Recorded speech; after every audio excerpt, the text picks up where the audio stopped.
All right. It's been quite some time since we've been here with you guys. Hope you had a wonderful holiday in our absence. Good to be back. 615-737-1045. That's how you jump in throughout the course of the next 3 hours with us. That's how you jump in at any point with any of the shows. Robert, Lucas, and me. Everybody back from vacation. Ben Jones will be here. Brett Kern will be here. And we will work our way through an exciting weekend of college football and NFL and coaching carousel and CAA bots and a whole 9 yards. What's up, boys? How was everyone's Thanksgiving? I asked Bert because I know Buck didn't really have one. It was so good. I'm so fat. Like more than usual. Yeah? Like much fatter than usual. All right, dude, give me a 360. You want here. a little twirl? Yeah, give me a twirl, would you? Here, let me fix my figure. Look like a blueberry from Willy Wonka. All right. I think you look slim. All right. Smoothest belly in the office. I'll always take that. Yeah? Always take the smoothest belly in the office. But it was fantastic. I will say my mother prepared probably the worst Thanksgiving food I've ever had in my entire life. Oh, really? Oh, yeah. It was a terrible feast. It was awful. Everything was fixed from someone else. Like she ordered it. Someone else made it. It was awful. Oh. She outsourced Thanksgiving. That's the climate that we're in nowadays. And I heard you had an aunt that brought pineapple casserole. Oh, don't he? Oh, that was the hot button topic of the group text. You pump faked my whole. I forgot. I was over this. It felt like that had been so long since we talked about the pineapple casserole that it had left my memory as well. Can you explain to the audience what happened? Yes. Okay. So I had told my dad before we went over. He has an affluent buddy that kind of has like a Thanksgiving get together for all his friends, and you go over there. Huge spread, immaculate spread. Hams, smoked meats, vegetables, pies, casseroles, anything you could think of. And I told my father before I got there, I hope that there is a squash casserole. He said, well, don't get your hopes up. Squash isn't in this type of season. And I said, well, Dad, I don't know if you know or not, but we can get anything we ever need at any season because we've engineered these vegetables to do our bidding. We have stores. So I knew that there would be a squash casserole there because why the hell wouldn't there be? So lo and behold, it's my time in line. All the children get to go first, and then I shuffle in there, and I see it. This rich, crackered, golden-crusted casserole. And I knew that this was going to be my moment. I've waited for you. No other holiday provides you. I cannot wait to put you inside of me. So I go in the line, I get a good cut, and my plate is full. But the only thing I've got eyes for is this casserole. So I sit down at my plate. My father's across from me. And I cut off probably 2 forkfuls on 1 fork, pop it in my mouth, start chewing it, and it's sweet. It's citrusy. A lot of vitamin C. What the hell is this? And there's my father laughing at me from across the table, mocking me. It wasn't him laughing at me. It was God. He said, are you enjoying that pineapple casserole? On what time? What old woman would think this was? So I don't know if she was around when the Titanic was around, when they were putting slices of cheese on apple pie and all that good stuff. But I took a bite into it, and I couldn't fathom how someone could think this would be a good idea. So I'm in line and I'm talking crap. I'm like, hey, don't get that. That's not squash casserole. That's pineapple casserole. And this old bat from behind me, I crawled out of her cave. I made that. In her cauldron is what it sounded like. She's like, oh, it's so easy. It's just pineapple, cheese, and Ritz crackers. Oh, I've never thought of laying my hands on a woman, but I could have strangled that old woman. You know why this happened, don't you? Because you were down on the greatest dessert of all time. You were actively besmirching key lime pie the other day at the office. You said that desserts should not be citrusy. I said key lime pie is the greatest of the desserts. Wrong. So instead, you get the worst possible dessert, pineapple casserole. Lucas, I can't remember who looked it up in the group text, the contents of the pineapple casserole. But is it literally just cheese, graham crackers? Ritz crackers, not even graham crackers. It's not a dessert. Like graham crackers. So she was explaining to me it is supposed to be a savory side to ham. You would eat this casserole with ham. Okay, I guess I get that because some people eat their ham with pineapple. Well, she started talking more about it, but I couldn't understand what she was saying over the, stop choking me. So That's my biggest issue. You were catfished. I just wanted a bleeping squash casserole. That's all. I'm sorry, buddy. It's okay. Everything How else was was your Thanksgiving, fantastic. Great. We said no to turkey, and we just made a bunch of Italian food, and it was great. Yeah, we should make that a hashtag. Say no to turkey. You don't have to eat turkey. I agree. You can make good food for Thanksgiving. How was yours? You sound terrible. Your voice, I don't know what happened to you yesterday. Yesterday? Yesterday I just watched bad football. Nothing out of the ordinary yesterday. No, I went out with some people on Saturday. I went over to our buddy Jack McPherson's house. I watched the Vols Vandy game. I watched the Iron Bowl over there. I drank a lot of tequila. I smoked too many cigarettes. I brought the rest of the pack for Robert, so you may have my drunk cigarettes. Put it in the cornucopia. Yeah. Heck yeah. So you can have that. For Thanksgiving, I went to Titans practice, and then I got Uber Eats from neighbors. Had a buffalo chicken quesadilla and some cheese curds. It was delightful. Actually, the people at the Titans facility were very kind for those of us that did show up to practice on Thanksgiving. They sent us home with a Thanksgiving plate. So there's a turkey leg that I have not yet attempted to eat in my refrigerator, Robert, if you would also like that. Can anybody over there cook? Over there? Yeah. No, they do a good job. They do. Food over there is good. At least they're doing something right. Yeah, no, they don't do anything else right. I almost picked the Titans to beat the Jags yesterday on the pregame show, and they said, no, I don't think I can. I'm not giving that much thanks.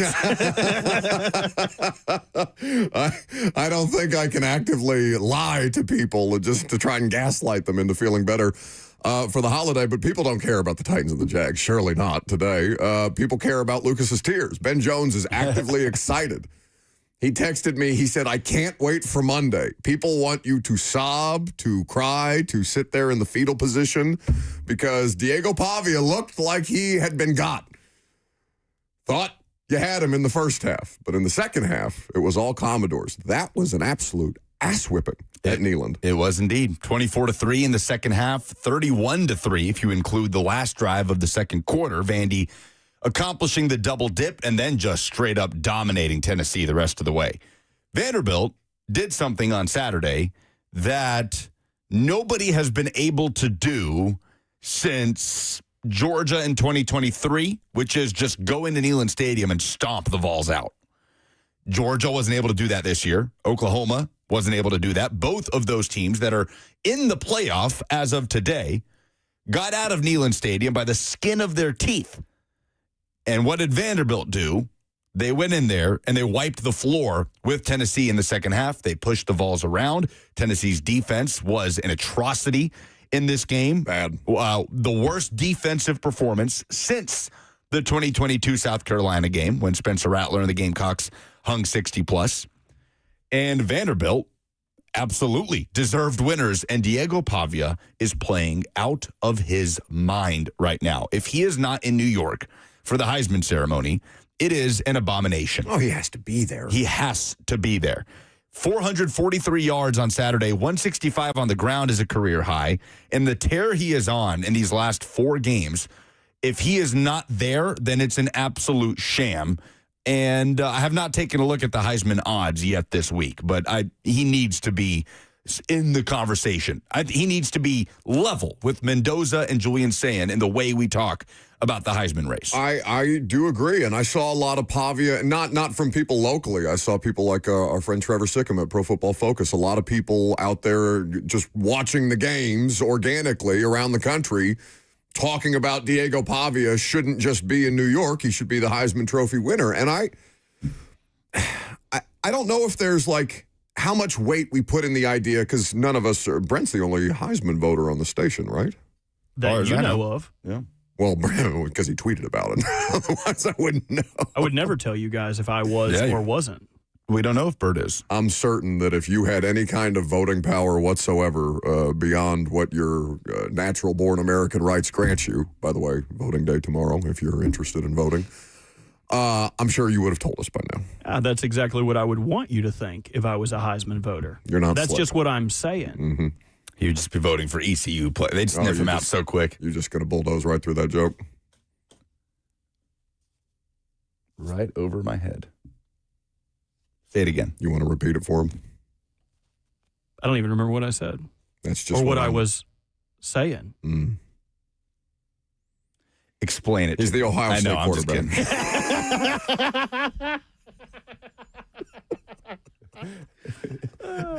Who, by the way, active listening, not a strength. who has just coasted through this season, unbothered in the Michigan game last Saturday. Yeah, Julian saying.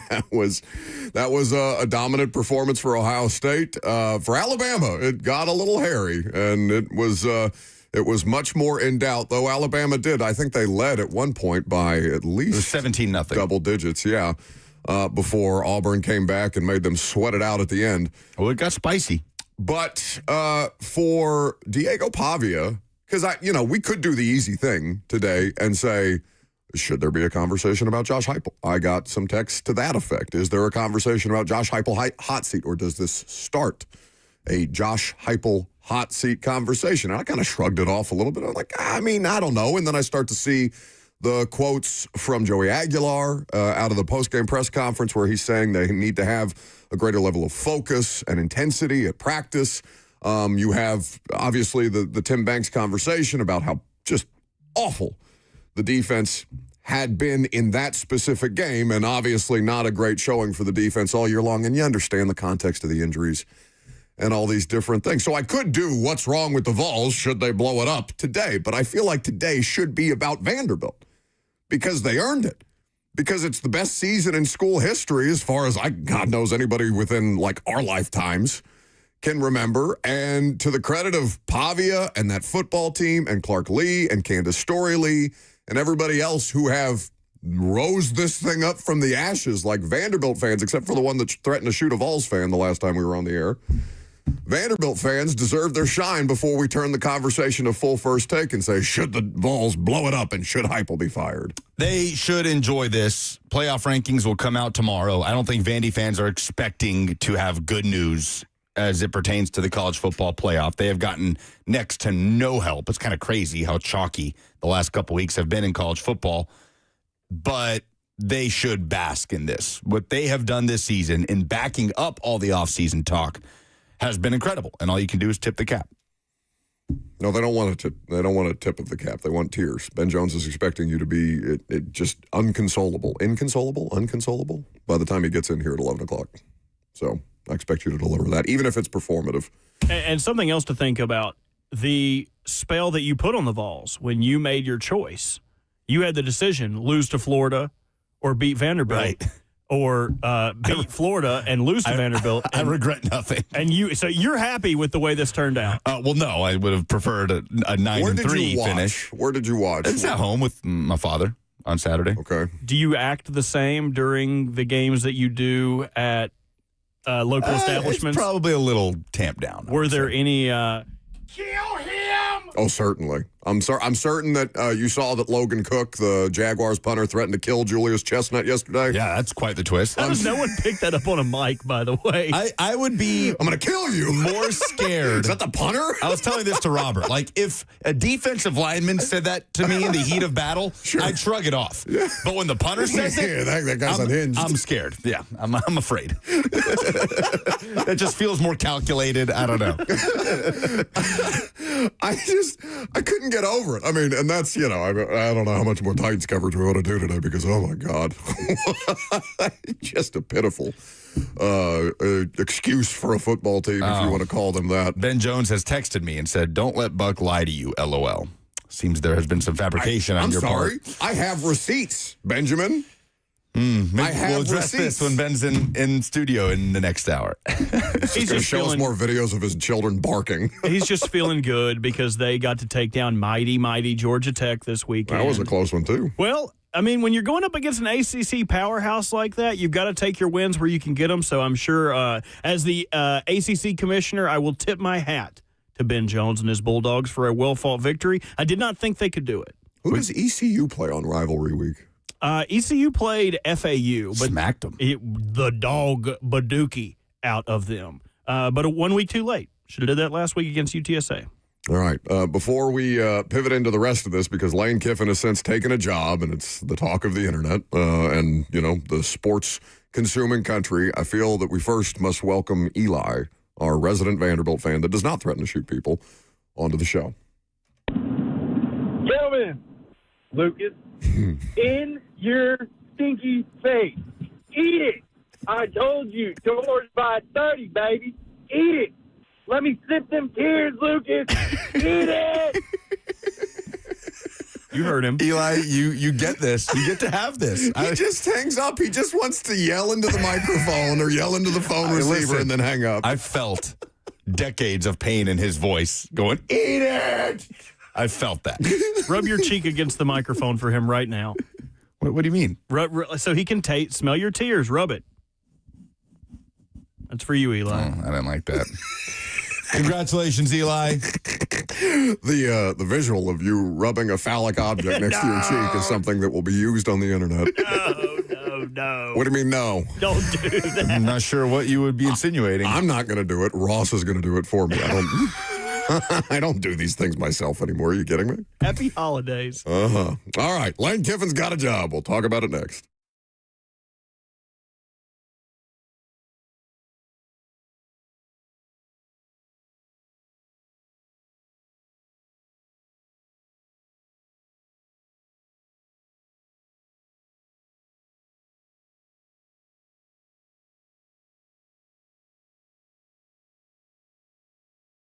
You made it through Thanksgiving, and if you're hosting, you understand what a relief that can be. But Christmas is right around the corner. All the rest of the holidays are still upon us, and no one wants to deal with a plumbing, HVAC, or electrical emergency at this time of year. Most of the time, you don't know what it will cost or if it'll get fixed correctly, or if someone is just trying to sell you something. When you call Hiller, their experts are going to solve your problems quickly.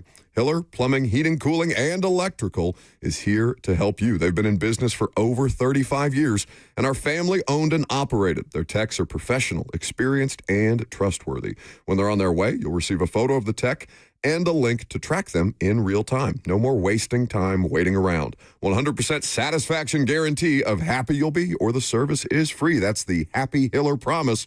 Book online today at happyhiller.com.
Has anybody checked on Marty Smith lately? The man did the most impressive marathon of journalism I can remember in quite some time. What's the last good journalism, like man-on-the-scene stakeout that you can remember? Because I have very visible or tangible memories of Tim Kirkton chasing Alex Rodriguez across a parking lot during the steroid investigations and A-Rod's congressional appearances and things like that. Like, that's the last good sports journalism stakeout moment I can remember until Marty Smith was locked in the Ole Miss facility trying to get an answer on whether Lane Kiffin was going to stay as their coach or take the bag from LSU and tell the rest of his coaches, if you're not on that plane, you don't have a job. What's the last good sports stakeout you guys can remember? Fans. It happens with fans at airports, like Ole Miss fans yelling at Lane Kiffin as he boarded the plane. Fans tracking planes, all of these things. But yeah, Marty Smith crushed it this weekend. And to his credit, he got the interview with Lane Kiffin, who is now the head coach of the Tigers. There was, again, many photos and videos of him arriving via, I say in jest, of course, armored caravan yesterday. But there was certainly a proceeding or a procession of vehicles taking Lane Kiffin to his new spot in Baton Rouge. Do you appreciate the pettiness of Lane Kiffin being tossed out like a jilted ex, or by a jilted ex, with his clothes being left on hangers in a parking lot somewhere outside the Ole Miss facility? Yeah, I get it. That might be my favorite part of this entire thing. People seem to be very split on this, on whether or not Ole Miss should have let him coach College Game Day. Kirk Herbstreit was speaking in favor of Ole Miss. They should let him coach. Don't let emotions get in the way of this magical run of what gives you the best chance to win. But I am of the mind of you're either in or you're out. And you can't sit there and let the next head coach of one of your direct rivals coach your team for a month. Like, it's an impossible situation because you're sitting here with an opportunity to do something that Ole Miss has never even come close to doing in its history. But I side with Keith Carter on it.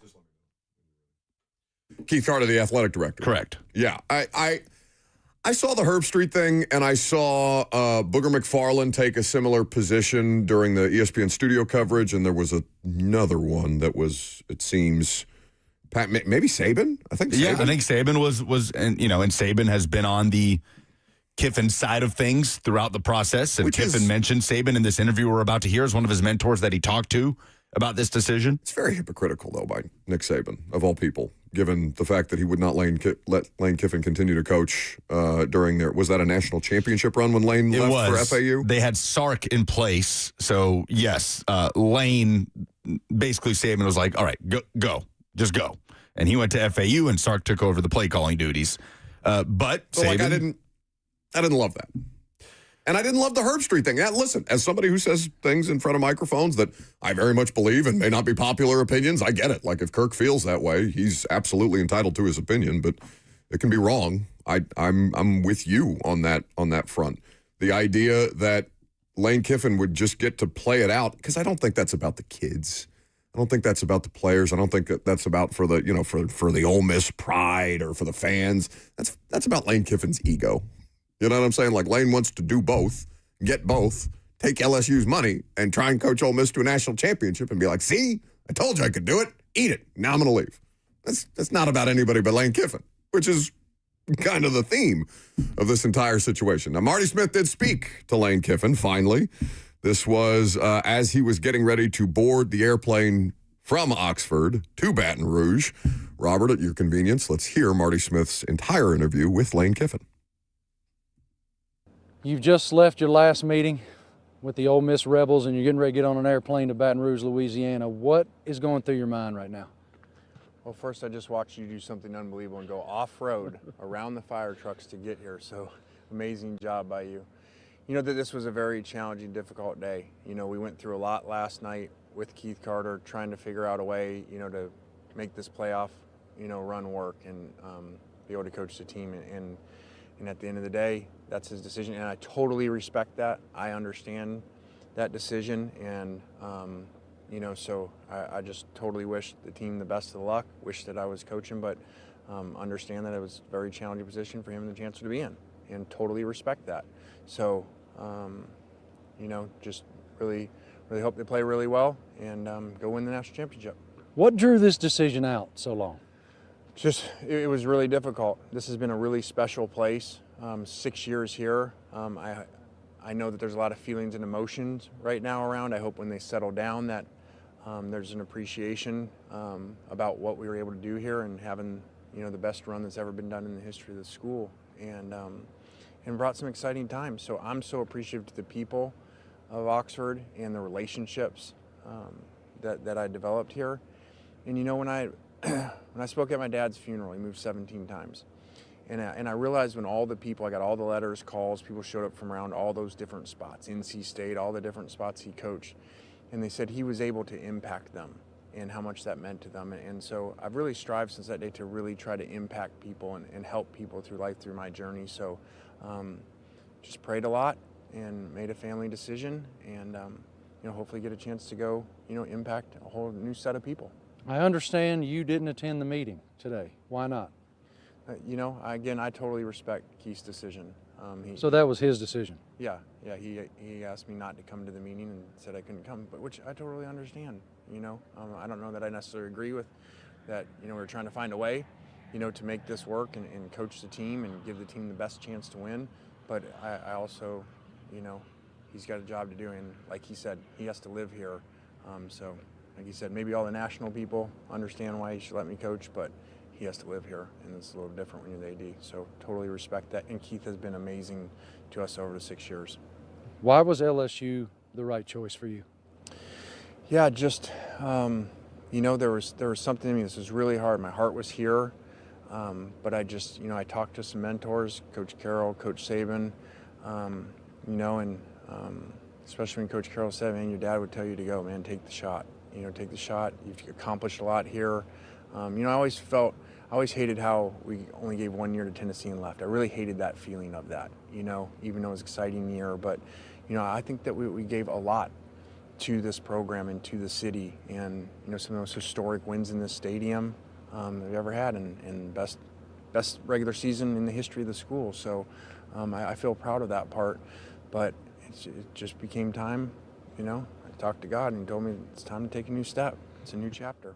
Some people will look at this and say, okay, it is the best season in the history of the school, the best era in the history of the program, a playoff team with an opportunity to win a national championship. So what does LSU offer in your mind that Ole Miss doesn't?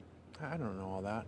It just was something that I prayed on and made a family decision. And maybe it's right, maybe it's wrong. But I think a lot of times, you just go prove things right. And that's what we're going to do when we get there. Last thing. I know this has been an emotional time for you. What are the specific emotions that you'll be watching your team on television playing in the college football playoff? I don't know that. There's so many emotions today, and it was so rushed. This isn't a normal job, and so I'm not complaining about the job. This is a very abnormal job that you don't get a chance to just go places, look around, make decisions, maybe start in 4 months or something when you relocate. So this is one of those strange jobs that you got to get on a plane and go. So I hate that part of it, and but it is what it is. One last thing that I meant to ask a moment ago. What role did your desire to bring some offensive staff with you or some staff members with you play in the decision taking a moment? In decision of what? In the decision to be finalized. Oh. Yeah, there was no, I guess there's a narrative, because I had to talk to the players about that someone pumped a narrative in them that there was an ultimatum to coaches or something like that they had to go. There was nothing. Every coach has their own decision to make, and I would never give them ultimatums like that. And so, those are all their own individual decisions. Thank you so much for your time. I really appreciate it, man. All right. See you soon. All right, bye. Lane Kiffin and the exclusive interview, the well-deserved interview by Marty Smith of ESPN. So there's a lot there. I would like to start with the Tennessee component of this because he says, I always regretted how things went down at Tennessee, even though that was an exciting time. How did that land with you? I mean, I believe it. okay, Lane Kiffin is being very villainized here, right? Like, he is becoming the ultimate college football villain. LSU goes to Ole Miss and to Tennessee next year. Mm-hmm. So he gets to see both of those fan bases. But I think it has turned into, like, people will hear that and say, oh, stop it, Lane. That didn't, like Lane was cackling out the door when he scurried out of Knoxville because his whole plan was just to screw over Tennessee, and he took so much giddy joy out of doing that. No, it doesn't have to be that. I don't believe that. Like, I believe that Lane did not like the way it happened at Tennessee, that he left after a year to go for his dream job at USC. Obviously, there are ways he could have done this better, right? The way it dragged out, like, you can't say it wasn't a distraction for the football team. Of course it was. But at the same time, I do want to ask people, like, what is the thing you take issue most with Kiffin right here? Is it straight up the idea of leaving for LSU? Say, okay, you're entitled to that opinion. LSU is objectively a better job, right, than Ole Miss. You have more tools at your disposal for long-term dominant success at LSU than you do at Ole Miss.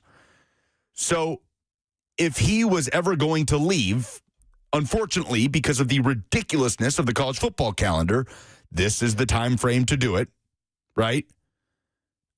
I guess my question is, how could Lane Kiffin have done this gracefully? There is no graceful way to do it where everybody's happy and Ole Miss fans are thanking you on the way out the door. I just don't. I'm trying to figure out, like, the big thing that people want Kiffin to have done differently in this scenario. Yeah, I understand that point, and I think that the only pushback that I would offer there is that if Lane Kiffin is so in demand by LSU and Florida and Ole Miss, and clearly this was done on Lane Kiffin's terms, right? Like, Lane Kiffin set the clock here. He said it was rushed. I disagree. Lane damn near held the entire sports world hostage for a month. Okay? Is there a scenario of all the different scenarios in which this could have been done more gracefully? Maybe it still ends with bad feelings at the end of the day. But could he have said, I am not considering any additional opportunities until I have seen this thing through, whether it end in a national championship, whether it end in a first-round exit? I understand the calendar. The calendar is the issue. But if you say the one way that Lane could have done things differently, Lane Kiffin clearly set the pace on all of this. Yeah, I guess he could have done that. So if I'm LSU, am I going to tell Lane, no, we'll hire somebody else if I really, really want Lane Kiffin? Sure. I said, am I going to threaten him with John Summerall, who is now the new Florida coach? Or what happened with the Alex Golesh Arkansas thing? Yeah, that was weird. An Arkansas report saying that it was happening, and then next thing you know, the rug's pulled out, and Alex Golesh is going to Auburn, and Arkansas fans are protesting on campus yesterday at the hire of Memphis coach Ryan Silverfield. Arkansas just going next door to get the Memphis coach that beat them earlier this season. It has been, it's been the wildest coaching carousel of my lifetime in college football. And there's so much meat on the bone that we haven't even begun to talk about with this. Obviously, Kiffin is the centerpiece. But yes, you make a fair point. That's the only that's the only other that's the scenario. only thing, right? It's the only to other say, scenario. I'm not even going to talk to you until this is over with this team. But he couldn't help himself. And that's why I think he's being there will be extremes, right? He does not need to be overwhelmingly villainized. He's not the worst human being to ever take a coaching job or leave a program or whatever. Like, Lane Kiffin is polarizing. People have preconceived notions about who Lane is or what Lane is beyond any of this, right? People are already out on Lane Kiffin before any of this stuff. But it can still be said that Lane made decisions that made it extremely about Lane Kiffin. Yep. And not about the thing that is supposed to be the most important thing, which is the commitment to the players and the university and the fans of a team that you helped achieve at the highest of their heights. And we're looking forward to participating in it. So don't sit there and say, yeah, I would have liked to seen this thing through at the end. You could have. You had the leverage here. You could have. I guess he could have. Signing day is in December, right? Like, when Kiffin bolted, when he left Tennessee to USC, that was in mid-January, if I remember correctly. And that was late in the game in 2009. Or I suppose that would have been January 2010. That was 3 weeks before signing day. And it was, oh my God, this is just total pure scramble mode. That's when signing day was in February. Signing day is in December now. It's still in February, but it's really in December. That's when everybody signs. That is, and, coaches like Kiffin wanted it to be like that. But there is a part of that, too, that if you're going to go take this job, the most advantageous situation for you to take this job would not be to wait until January when signing day has passed and you're that late in the game. That's like, in principle, you're right, but it also just feels unrealistic. It feels unrealistic to just put your hand up to LSU and say, talk to me when the season's over, which could be January 19th. No, it's possible that, again, the one scenario that I've presented here is as unlikely as anything that could have played out. I understand that it's unrealistic, but I think Lane Kiffin has more leverage than Lane Kiffin would like you to believe.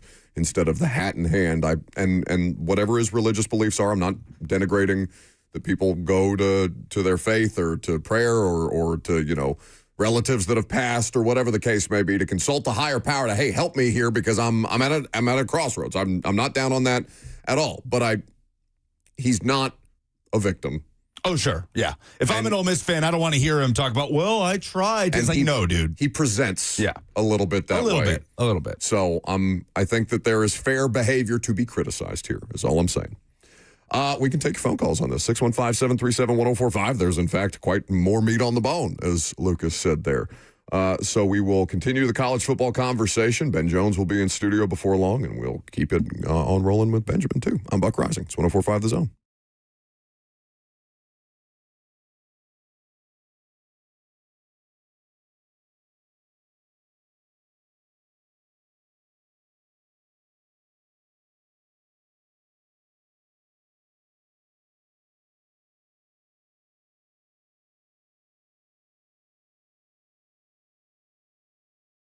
Performance issues suck if you're experiencing them. And if you are somebody who is getting to that point in your life and your body is starting to change and ED is something that has crept up on you, if you've been dealing with it for quite some time, the Tennessee Men's Clinic is here to help you through that process because those things don't have to be inevitable. The Tennessee Men's Clinic has been helping guys for over a decade get back to peak performance. The good news is that there are so many different options for you. There are not cookie-cutter treatments because the Tennessee Men's Clinic is urology-based and staffed with multiple licensed providers who specialize in men's sexual health. They use proven treatments tailored to your specific situation. Whether you're dealing with mild or moderate ED, performance issues, or even conditions like Peyronie's disease, their medical team will work with you to create a plan that gets results, often with options most men didn't even know were out there. Too many guys rely on pills that don't work or come with nasty side effects. There are better treatments, and sometimes it's a combination of those things that finally unlock the results that you've been missing. Your initial appointment is only $99 and includes a full medical consultation, blood work, and if medically advised, a test dose right there in the office. So call today at 615-208-9090. That's 615-208-9090, or book easily online at TennesseeMen'sClinic.com.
I kind of want to try this pineapple casserole.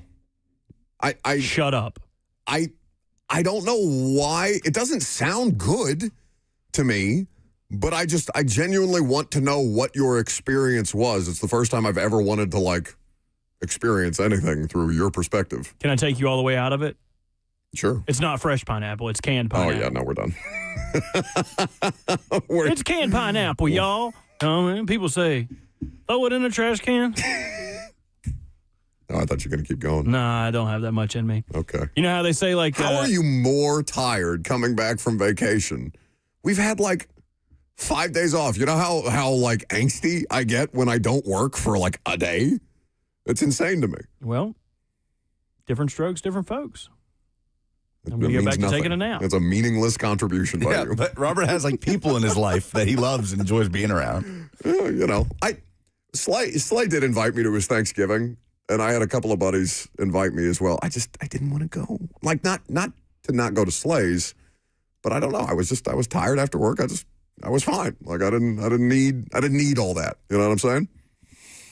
Maybe don't. 615-737-1045 is the number if you would like to jump in. We've been talking about Lane Kiffin, who is now the next LSU head coach. Do we have a time for a press conference, for any level of announcement regarding LSU and Lane Kiffin, given that he is now officially in Baton Rouge? Yeah, there is a press conference scheduled, if I'm not mistaken.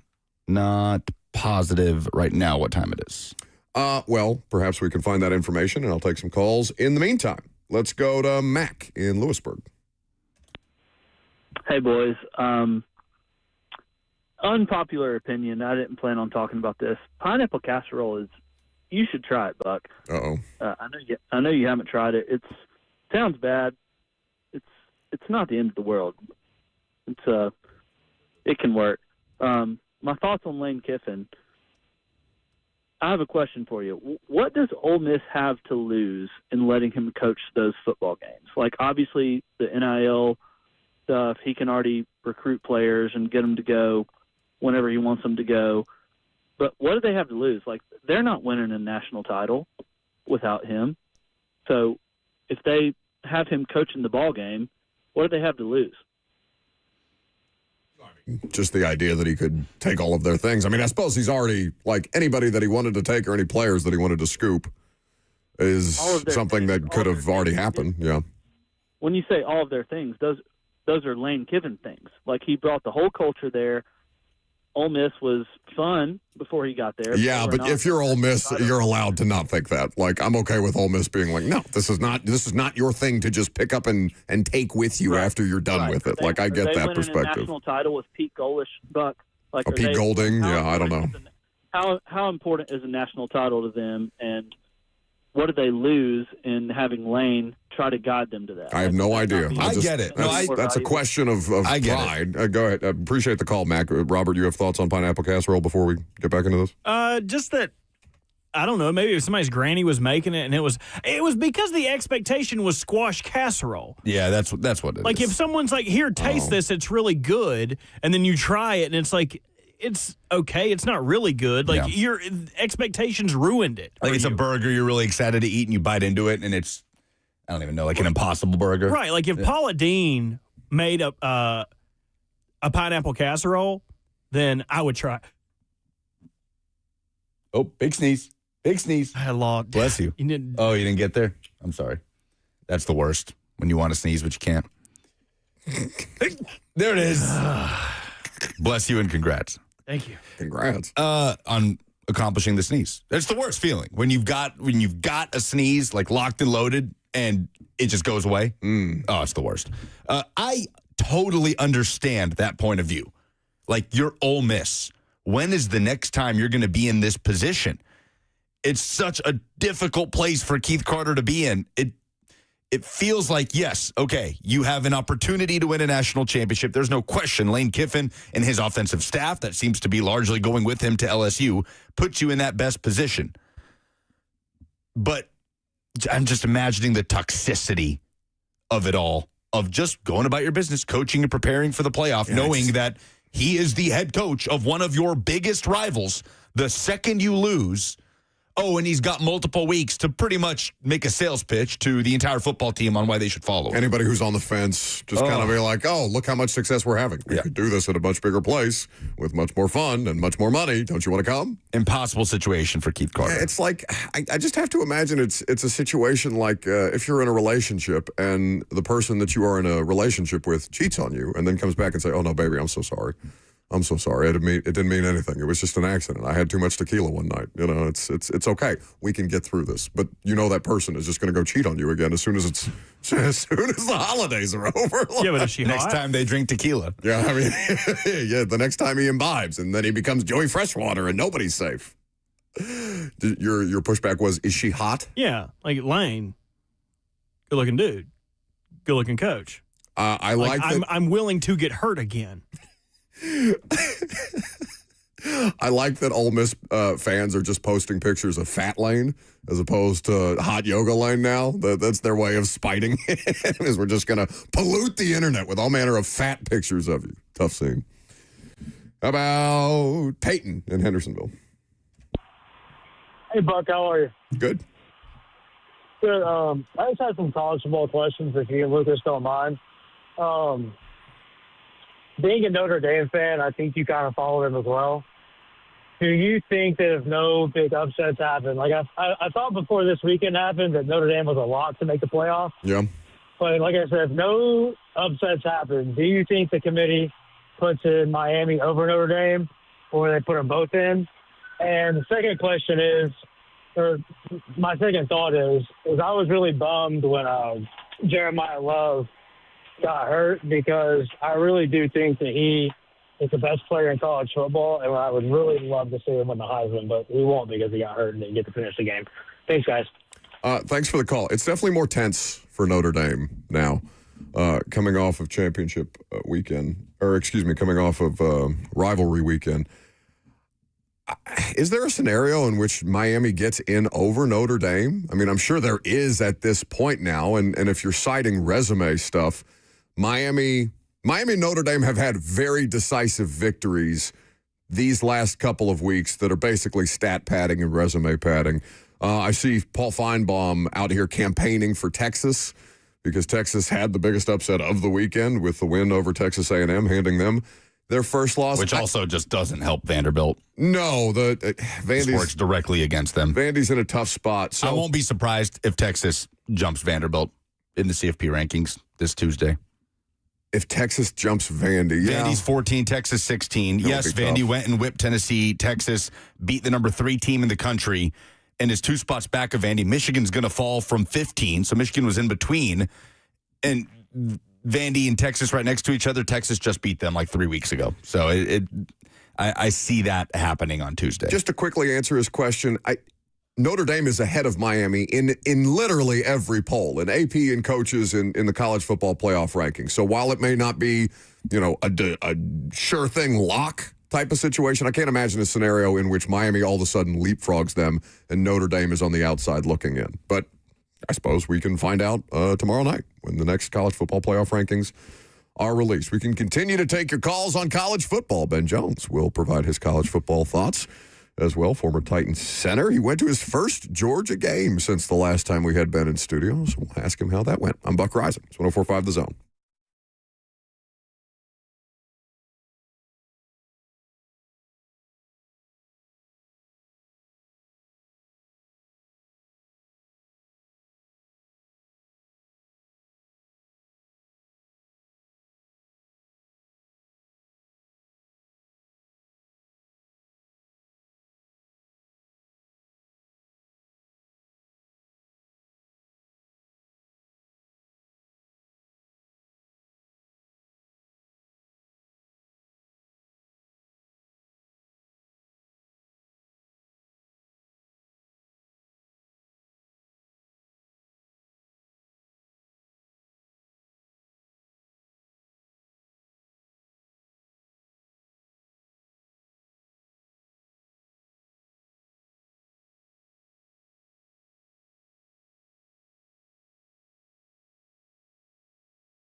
11:01, good morning from the 104.5 The Zone Studios. I'm Lucas Panzica. The Titans could not get out of the gates offensively in a 25-3 loss to the Jaguars at Nissan Stadium Sunday. They dropped to 1-11. Titans started with a defensive stop and a 70-yard drive to take a 3-0 lead, but only had 118 yards of offense the rest of the way as Jacksonville scored 25 unanswered, and they improved to 8-4, tied at the top of the AFC South with the Colts. Interim coach Mike McCoy meets with the media today at 1:30. The college football regular season wrapped up on Saturday. Vanderbilt is 10-2 for the first time in program history after routing Tennessee 45-24 at Neyland Stadium, outscoring Tennessee 24-3 in the second half. Diego Pavia, 433 total yards of offense, 2 touchdowns, including a career-high 165 rush yards. The Vols finish at 8-4. Vanderbilt also locked in Clark Lee on a 6-year contract extension as the coaching carousel spins out of control in college football. Lane Kiffin officially the next head coach at LSU. Ole Miss defensive coordinator Pete Golding takes over as the permanent head coach. Auburn hiring former Tennessee OC and USF head coach Alex Golish. Florida hired Tulane coach John Summerall. Arkansas hired Memphis coach Ryan Silverfield. And last night, Kentucky fired head coach Mark Stoops after 13 seasons. For all your foundation repairs and waterproofing needs, visit USSTN.com. Breaking news at once on your home for the Titans and Vols. This is 104.5 The Zone.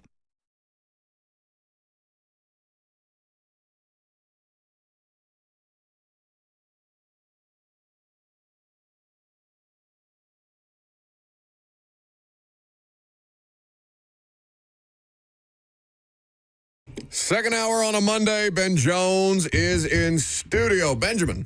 Good to see y'all. It's been a while. Have you back.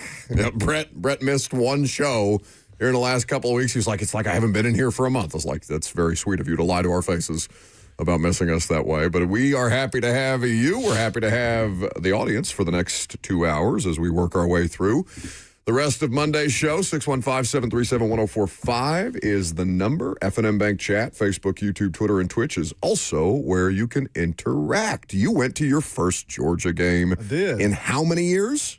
20 probably. Since you played. Yeah. That's crazy. Yeah. Never been in that stadium, sitting there and getting to go back and do all that. It was an experience. And it was an ass whipping that you witnessed. Yeah, I was able to leave by halftime and get to the beach. Which I'm sure made you very happy. Was it so obviously you have a different perspective when you're on the sideline or when you're obviously playing in a game versus being in the stands as a civilian, essentially. What was that like for you? It was cool. The biggest thing was just being able to bring my kids there and getting to see it. They have no idea how cool it is to sit there, be on the sidelines, hang out on the benches, talk to all the coaches and players. My daughter loved it. She saw the cheerleaders, the band. Like, they really soaked it in. My youngest is a full-blown dog. He's hitting the barking at people. He's go dogs, everything. I'm raising him right, guys. He's a dog for life, and hey, you got to teach him at a young age what it means to be a Georgia Bulldog. What came first, the first bark or the first word? Probably barking, honestly, knowing him, because he thought he was a dog for a while. You ever have a phase like that as a kid where you're just, no, I'm not a human. I'm not a person. I'm an animal. It's like the Step Brothers thing. Just wanted to be a dinosaur. No doubt. Oh, that's great. So Georgia survives Georgia Tech, which was an ugly game by any standard, but you keep status quo, which I'm sure makes you happy. You don't refer to them as Georgia Tech, of course. You just call them Tech? That's Tech. Yeah.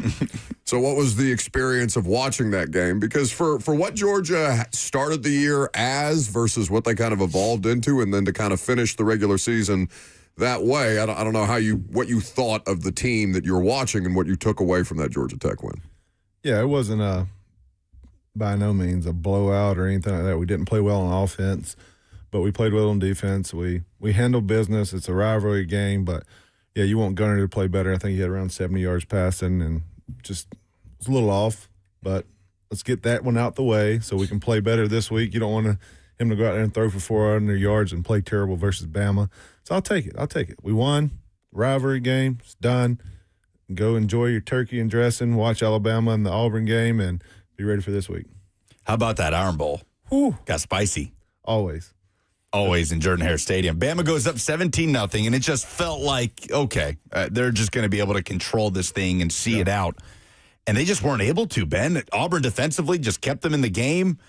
And I was so stuck between giving Auburn credit for making that thing a 4-quarter battle coming down to the last possession, and also just sitting there and saying, Auburn, you basically just handed the game away. I mean, how many 2 touchdowns called back due to penalty? Obviously, the Cam Coleman fumble is ultimately what ices the game in favor of Alabama.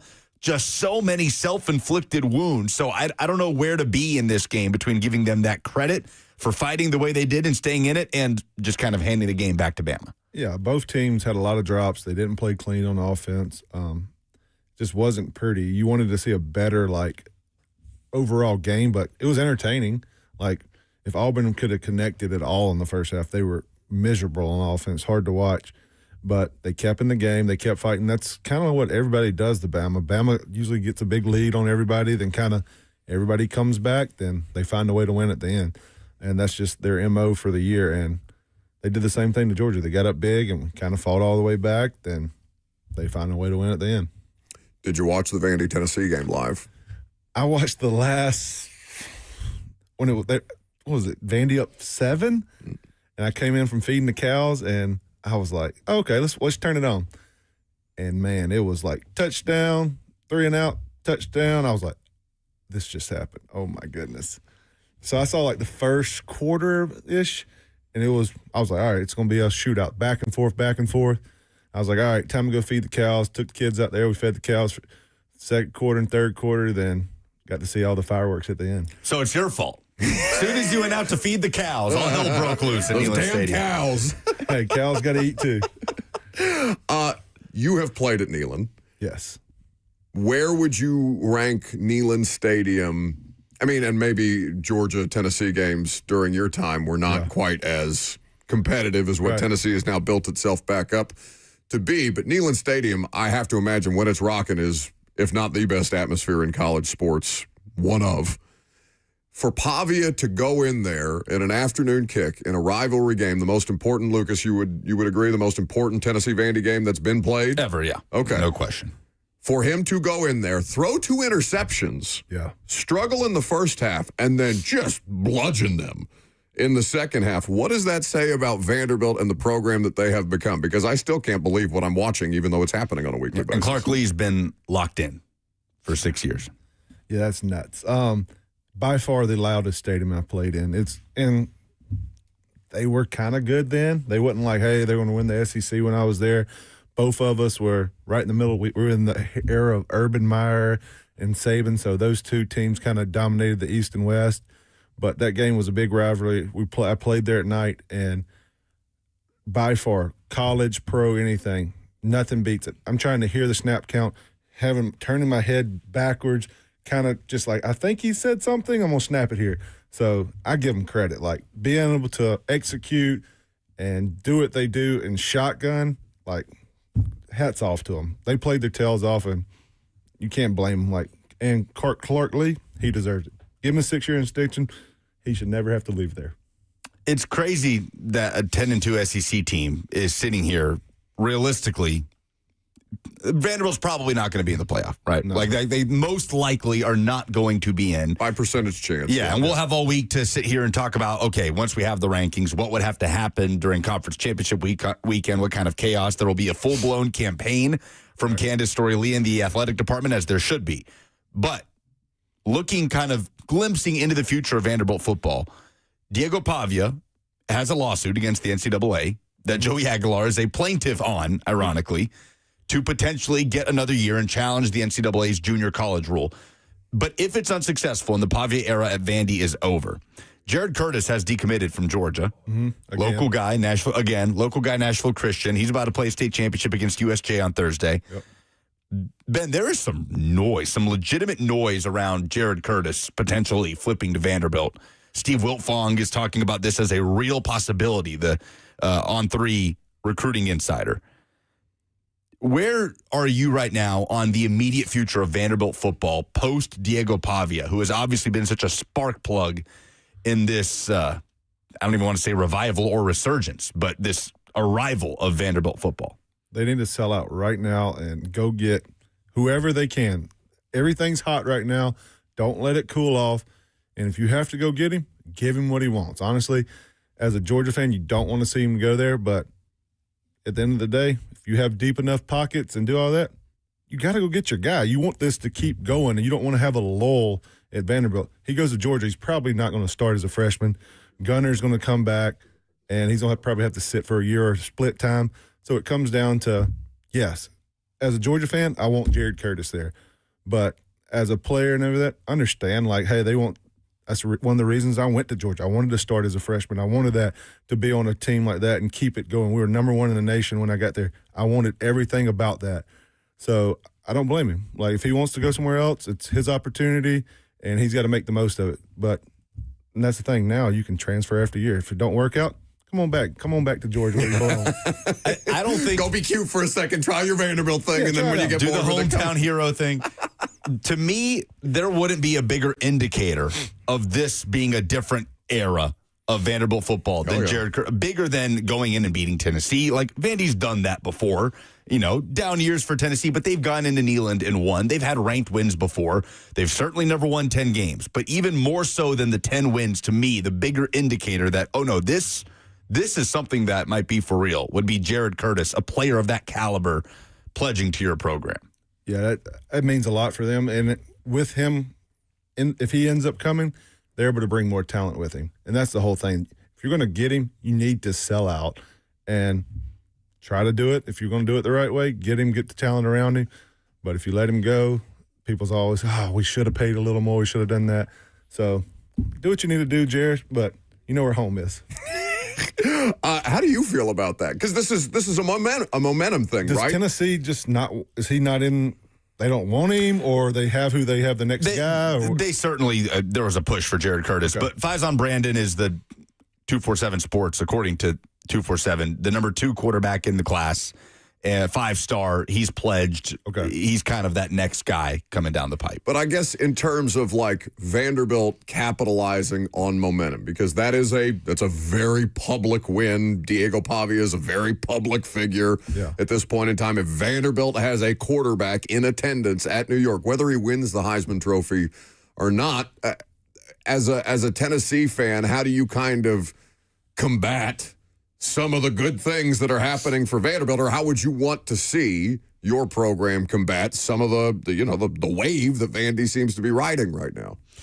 It definitely makes it will put an interesting spin on in-state recruiting, right? Yep. And the I guess silver lining of it for a Tennessee fan is that the rivalry has a juice that it has never had. It seems like it's setting up to be an actual rivalry. Yeah. Like, I always kind of hated that Tennessee-Vandy was the rivalry week matchup for the Vols. It just didn't have any buzz. It had no juice. Georgia gets to play Georgia Tech, Florida State, the Iron Bowl, Michigan, Ohio State, and it's like, all right, nobody cares about Tennessee-Vanderbilt.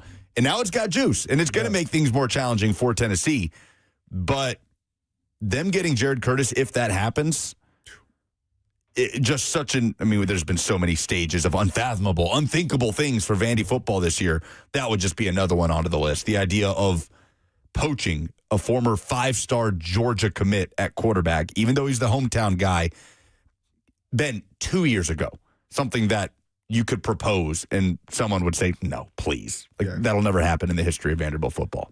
Yeah, it goes back and you'd say, money's not going to matter. He wants to go to a program. He wants to run a pro-style offense. He wants to do all of that. And that's my selling point to him. Like, hey, what translates most of the league? Who's going to develop you?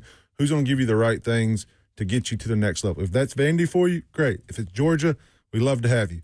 So for me, I was like, all right, I can go play early. They're playing a pro-style offense. I get to snap to Matthew Stafford and Noshawn Marino. A.J. Green's coming in. I was like, this is where I want to be. Yeah. When you come down to it. Easy sell. You can transfer now. It's like, that's what's all wrong with college football. You have a scapegoat every year. Like, I can go try this out. If not, I'm going to go try this other one. I'm going to go this one.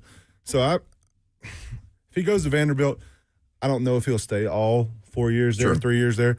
But if he does, like, hey, he took a chance. He believed the pipe dream and all that. Great. But he knows where he needs to go. Some Vandy fans are going to be pissed. We got a Georgia alum on the air trying to woo Jared Curtis back to the Bulldogs if he does, in fact, flip, because he is still currently committed to Georgia. No? He is decommitted. I think he's decommitted. Oh, he's straight up decommitted? Yeah. No, he has decommitted from Georgia. He has not committed elsewhere. Got it. Okay. I want to ask Ben about the idea of transferring, not so much transferring, but what Lane Kiffin just did, which is leave a team before the college football playoff takes place to take another job with an in-conference rival. We'll talk more about that coming up next on Buck Rising. It's 104.5 The Zone.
Welcome back to the show. Fueled by Hattie B's Hot Chicken. Look at Ben enjoying the music now that he can actually hear through his headphones. That's great. Do a great job, Robert. Technology is amazing. By the way, I feel like I need to correct. I mistakenly said Jared Curtis has decommitted from Georgia. That is not officially true. It is being reported. There's a lot of noise, but that has not technically happened yet. If it was me, you would drown me in it. Yes. But it's fine. 615-737-1045 is the number if you want to chime in or ask Ben Jones a question at some point. So the news of the sports world, Ben, is Lane Kiffin and his leaving, the process that it took for him to eventually decide he was going to leave Ole Miss. Now he's in Baton Rouge. There's a press conference expected, if not today, later in the week. I don't know that we had a specific time on that, but either way. The argument is brought up for some reason by at least a portion of fans that, well, if players can transfer all over the place, why is everybody pissed at Lane? And I want your perspective on that as somebody who did not play in this kind of an era, but has experienced and seen some of the attrition that coaching searches can have on programs that have success. So where are you kind of on this entire Lane Kiffin thing? I think it's just the calendar. Like, if he doesn't leave right now, he can't really take advantage of the portal, can't do all that. Signing days coming up at LSU. So understand why he's leaving and at this point in time, because, hey, I got to go out there and get players. I got to, hey, don't let my guys hit the portal that I want to keep. But if I'm Ole Miss, I'm like, yeah, go ahead and coach. Stay here as long as possible. Let's screw him in the long term. Like, make him hold on here. Don't do well for a year or two until he can get his guys in. But that's what's wrong. The calendar's, hey, move the portal to May unless you graduate. Like, kind of like when we had it. Like, if you graduate, yeah, go ahead and leave. But don't have the portal open up right in the middle of the playoffs. And I know you're trying to transfer, getting in the spring. Just make them go to spring. Hey, do something hard. Like, spring sucks. Go in there and get another year. You've only been there for 6 months. Go take advantage of spring, compete. Then if you still want to leave, all right, go ahead and go. So I think that would slow down all this. Hey, got to do this decision right now if the portal was only open in May. But if the portal's open right here in December or January, whenever it is, signing days now, just the calendar's just bad right now for college football. Yeah, and that's been the argument that most people have offered, and rightfully so, right? Lane Kiffin excels at getting talent through the portal. That's how, obviously there's some level of organic recruiting there as well, but people were calling him the portal king for a couple of years there for the amount of success and talent that he was able to recruit. Why do you think Lane is as polarizing as he is? Because he is the villain of college football at this point, right?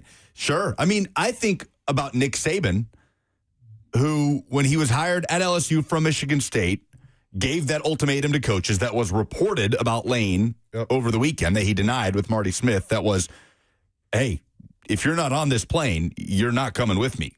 Nick Saban did that to his assistants at Michigan State, goes to LSU, wins a national championship. That program is on an incredible trajectory.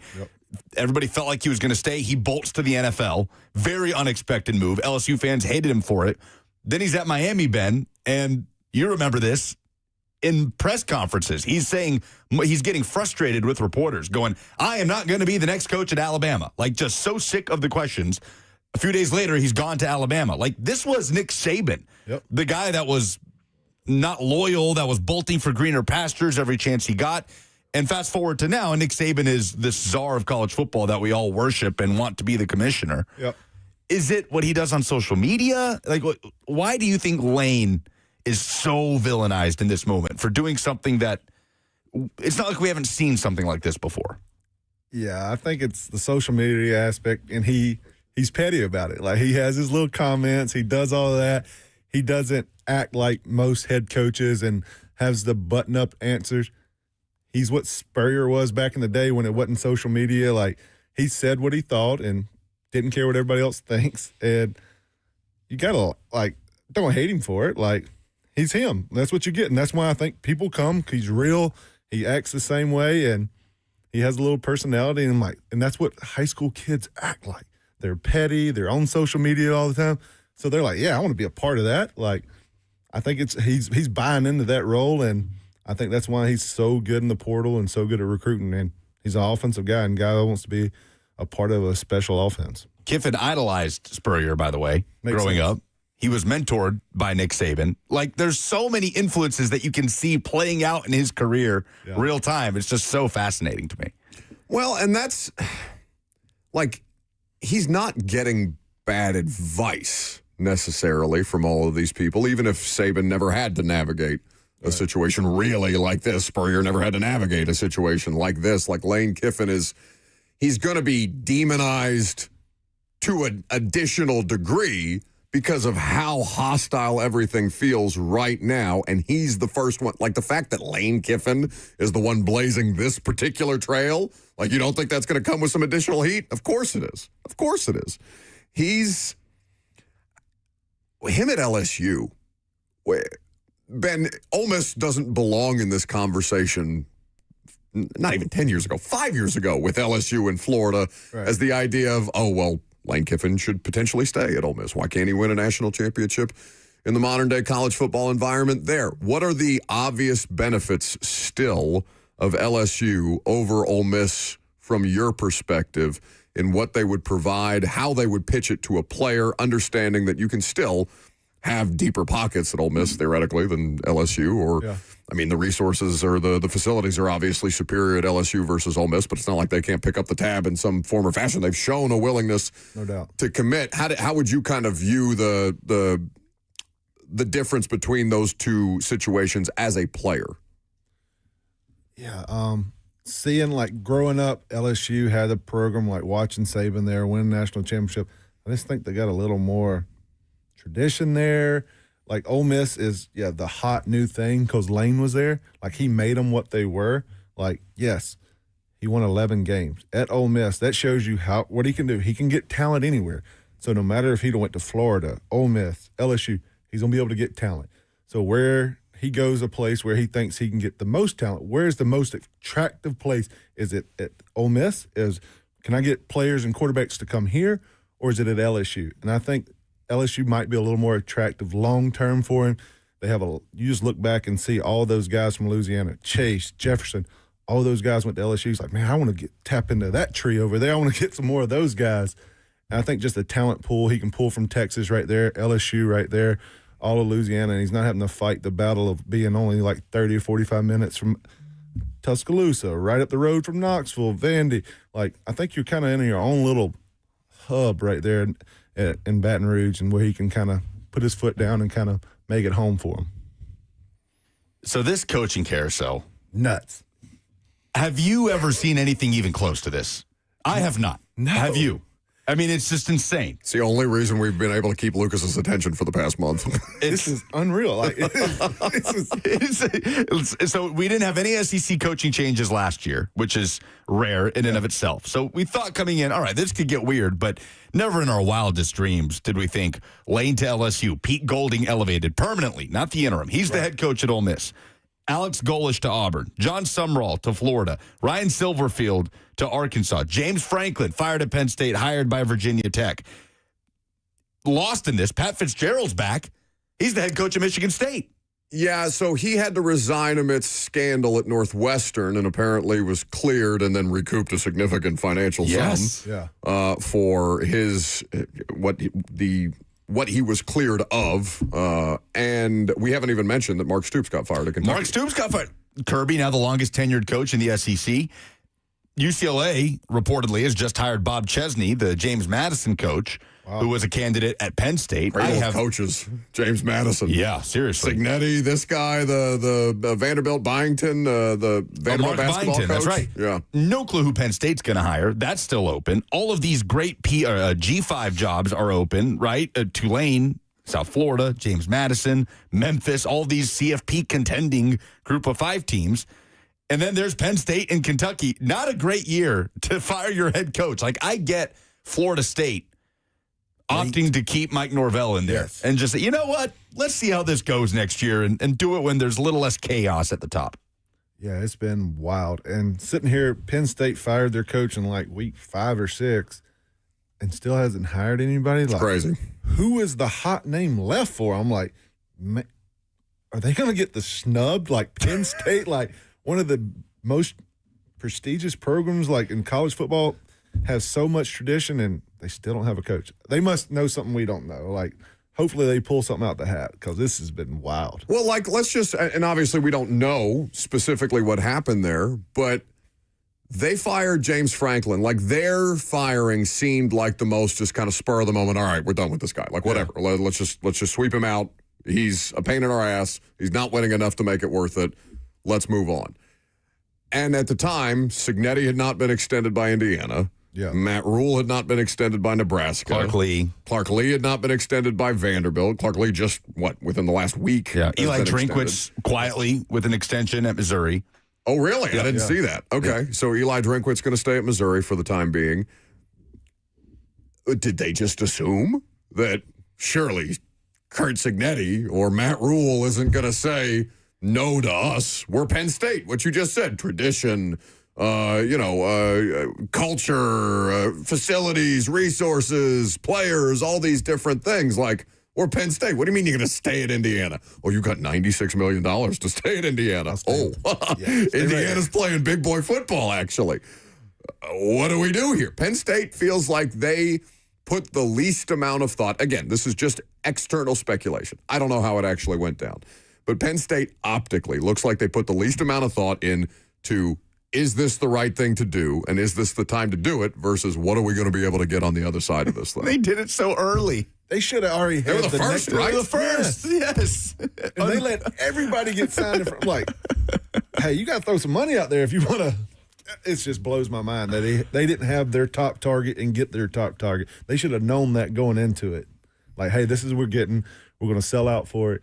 We're not letting go in Franklin unless we know we can get this guy. There is so much back channeling in this world, especially with these coaching agents. Like, you don't think you're going to know? It's exactly. I mean, the entire CAA empire is built off back channeling. No doubt. Like, there is no way in hell that Penn State, I mean, in my mind, couldn't have had some idea that they were going to be able to land one of these guys out there, because they would have to, one would think, have to have had a conversation about, all right, who's our guy if we fire James? Yep. Apparently, every other job is more attractive than Penn State, or Penn State didn't do their due diligence, or maybe, I don't know, maybe they got in the middle of all this. That happens too, not to pile smoke or pile dirt on agents and stuff like that, but, you can get led astray from time to time. Players have made some campaigns for Terry Smith, the interim coach, to get the job. They have been vocal about that. But when does that work? Well, it worked pretty well with Dabo. I mean, that's the thing, too. We have no... In a different world, if you win, it was a different world. I think you can hire him if you win in games. Like, yeah, I know if I'm a player there, I want to stay there, not a new coach come in and bring in the portal. Like, yeah, I want to stay here and not have to, I get a new coach, he's going to bring all his guys in, and I'm going to get replaced, and my NIL money is gone. Robert just said in my ear, Marcus Freeman, the most recent example at Notre Dame. But stud. The thing is, the sexiest, splashiest head coaching hires in the last 10 to 15 years, Jimbo, Brian Kelly, Lincoln Riley. They don't work. Not one of them. Two of them are long gone. Lincoln Riley, the experience has been what it's been at USC. They're going to continue to ride this out. Yep. So for all Heupel was not an inspiring hire for Tennessee fans. No, it was the guy that Danny White knew. Right? Exactly. It was his last coach. It was just, I'll just go get this guy. National search. All right, this guy. You just don't know, what will and won't be a fit. Like, what aspects of a program a coach will just fit into, and that his strengths will match up perfectly with that. You just don't know. For all we know, Ben, Ryan Silverfield could have Arkansas in the playoff in 2 years while fans are protesting on campus because it was the quote-unquote convenient hire. He's next door at Memphis. Heupel was the convenient hire for Danny White. We just have no earthly idea which of these are and are not going to work. James Franklin feels like a home run for Virginia Tech. Yep. It could go horribly. I have no idea, which makes all of this so fascinating with the especially recent headline grabbing hires that just have fallen flat on their face. Yeah, the things you're like, oh, that one's going to be awesome. They're going to be great. Like, you look at Belichick, like, everybody was all excited about that. All the big names, all the big monies, it's been the D coordinators, the O coordinators that, hey, are trying to get their first shot, have turned out. Look at Lanning out at Oregon. Like, people like that getting their first opportunity, who are hungry, who are giving them that shot. Like, those are the guys who are winning. Like, it's not the ones who are in their 60s and 70s. I'm going to come back and make my retirement check. Seems like I'm going to get one more check before I'm getting fired here. So go get the young, hungry guy. It's not always, hey, I got to go get a name. Get a coach that's hungry and can bring in talent and see what happens. Well, that's the thing. And, Ben, you could tell me if I'm off base on this. It's almost how I view, like, players in free agency who are coming from NFL players who are in free agency who come from championship winning organizations. They never do well somewhere else. I don't want to just say never, but, like, the way that it's always been explained to me by players is, well, you get your ring first, then you go get your money. Yep. And you get your money from a lesser organization that's down bad and needs you worse than your championship organization does. And, okay, maybe you don't have the best experience because you're L'Jarius Sneed. You're a two-time defender. I'm not to single out Sneed, but Sneed's an example. Two-time defending Super Bowl champion. All right, I'll take the bag from Tennessee. What happens after that? I don't know, but I got my money and I got my rings. That's kind of how I view the famous coach, giant resume, Bill Belichick, Brian Kelly, all this crap versus Alex Golishes, Lucas, of the world, who are fighting their way up into a job that they can have success with or turn into a better situation than they found it. How about Bill Belichick making North Carolina bowl ineligible for the first time in 5 years? At least. That's bad. Crazy. You said bowl ineligible. Ineligible. Yes. They are not eligible. No, they are not a good football team. Ben Jones, all right. I didn't ask you a single Titans question. You have any thoughts before I let you go for the day? Let's block Myles Garrett this week. Yeah. We got a task. Good Let him luck. set the record on you. Come on. We will send Benjamin on his way with that one. We will continue to take your phone calls, talk a little more. There are Titans having success elsewhere in the NFL. We can touch on that. I'm Buck Rising. It's 104.5 The Zone.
Welcome back to the show.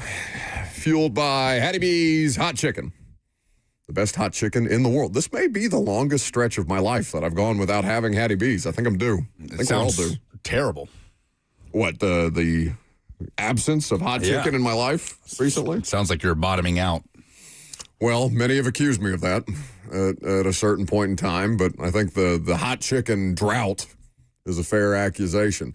Robert has also brought in some kind of whipped pumpkin dessert. Are you just now eating everything that could be a possible palate cleanser for you to get rid of the pineapple casserole, which Ben Jones also said he sampled at his family Thanksgiving this weekend? I am eating anything that is free. This was Justin, the producer on the morning show, brought this in yesterday for Lucas to eat, and through sheer luck, Lucas did not get to it yesterday, so I was able to sample a piece.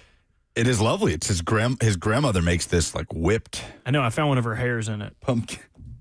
Pumpkin dessert. Didn't stop you from shoveling it into your face. Nope. Just like one of those, when you go to the bank and they have to send you your money through one of them tubes, like that's how I ate my piece.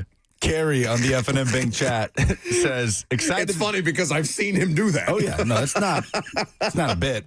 Carrie says, excited that Hattie B's is opening in Huntsville next week. Ah, very good. Well, congratulations to the good people of Huntsville. They get the best hot chicken in the world in their part of the woods soon. So, Traylon Burks had the catch of the year last night. It's the catch of the year. It's the catch of the year. It's the best catch I've seen in the NFL since OBJ. It might be since OBJ. There were a lot of good catches yesterday. Did you say the Brock Bowers one-handed? That was insane. No, I didn't see Brock Bowers. There were a couple of great catches. Now, I think there's an important distinction you need to make. The act of the catch was what made it the best catch of the season. Yeah, because falling backwards, one-handed, on the hand that he broke his finger and had surgically repaired earlier in the year, Titans legend Traylon Burks. Because catch of the year is Jameis Winston catching the trick play and scoring. And rumbling through contact. That might be play of the year. This is physically catching the football catch of the year. Dude, I shrieked at my TV loudly. I couldn't believe that is what happened. I needed Mike Tirico to say Burks' name like 3 times before I could believe double check that it was Traylon Burks. Are you sure? Yes. Let me see those eyes. They're very identifiable from the eyes. Let me just confirm. Yes, and I needed to hear Chris Collinsworth one more time just say Mariota. What was going on? You know what? At least he says it closer to the way that it's supposed to be said. We're almost a decade. I mean, Marcus has been in the league for a decade now. People still say Mariota. Marcus balled out last night. I know. He was excellent. My heart broke for him on the 2-point conversion. It was there to McNichols. I mean, the way everywhere. That game, if not for Nick Bonito and this ferocious Broncos pass rush, that game would have had the Burks catch of the year. A gutsy performance by Marcus Mariota, ending with a game-winning 2-point play to a wide-open Jeremy McNichols to end a 9-game win streak for the Broncos. Dang, that's kind of crazy that everyone that had one of those catches, Traylon Burks against the Broncos last night, Brock Bowers against, who did they play? The Chargers, and Puka Nacua against the Panthers. Yeah, Puka. Everyone that had a catch that was incredible lost. They all lost. Yep. The Panthers over the Rams is... They are officially overachieving. Oh, yeah. Carolina? Yes. Oh, for sure. They're the most what are you team in the league, right? I still kind of feel that way about Jacksonville. They've had tough losses, but they've also beaten the very best their division has to offer, where they beat when the Packers were riding high, and we were like, oh, the Packers. Conference, you mean? Yeah, conference, yes. Beat the Packers when the Packers were riding high, just beat the Rams when Rams looked like the best team in the NFC. I think the Cardiac Cats are back in Charlotte. Charlie on YouTube says, finally, Titans talk, sort of. Yeah, I mean, I don't know what you want us to say about that game yesterday, to be honest with you, other than progression or development for Cam Ward is not linear, and they were due a stinker. And it could have gone one of 2 ways yesterday. They could have continued to build on their recent decent play and maybe even capitalized in a win, because I think Jacksonville's a gettable football team. Like, I wasn't wowed by the Jags yesterday. Trevor Lawrence, after he went 6 of 7 for 2 touchdowns, just kind of, rode out the stretch. They didn't run the football particularly well. It's really the first game all year that they haven't run the football particularly well. Jacksonville? Yeah. Yeah. It's not a great defense by any stretch of the imagination. It's just the Titans are awful. Yeah, one step forward, two steps back. It was disappointing to follow up it just felt like a bit of an incline, right? Like it's felt like it's been building to some sort of breakthrough moment, even if those are going to be few and far between. And it was just the opposite of that. Yeah, so like, I mean, the most notable thing is something that I think I'm going to spend a good deal of time tonight on primetime, and we'll probably do it on the radio show tomorrow, is Cam Ward admitting that this season is affecting his love of football. That's as concerning a thing as I've heard at any point in the season, and it is a massive indictment of that organization, and we can do that tomorrow, but it's not game-related. The game is a nothing. They worked all week over a holiday for 3 points. Like, it's a waste of time. On the opening drive, 70-yard drive. They had 4 first downs, since we're here. They had 4 first downs on that opening drive. They had 1 the rest of the game. Well, no, they had 11 first downs.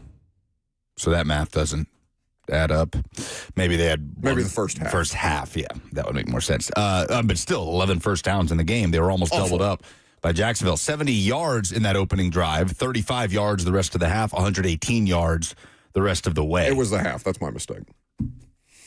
Yeah, I mean, you made Trevor Lawrence look as good as Trevor Lawrence has looked all year, and your defense was not prepared for that particular Jags team, it didn't seem, and Peter Skoronski is being asked in the locker room afterwards by Paul Kaharski, can you convince me that this team gives a damn? And Paul used a little more strong language than that.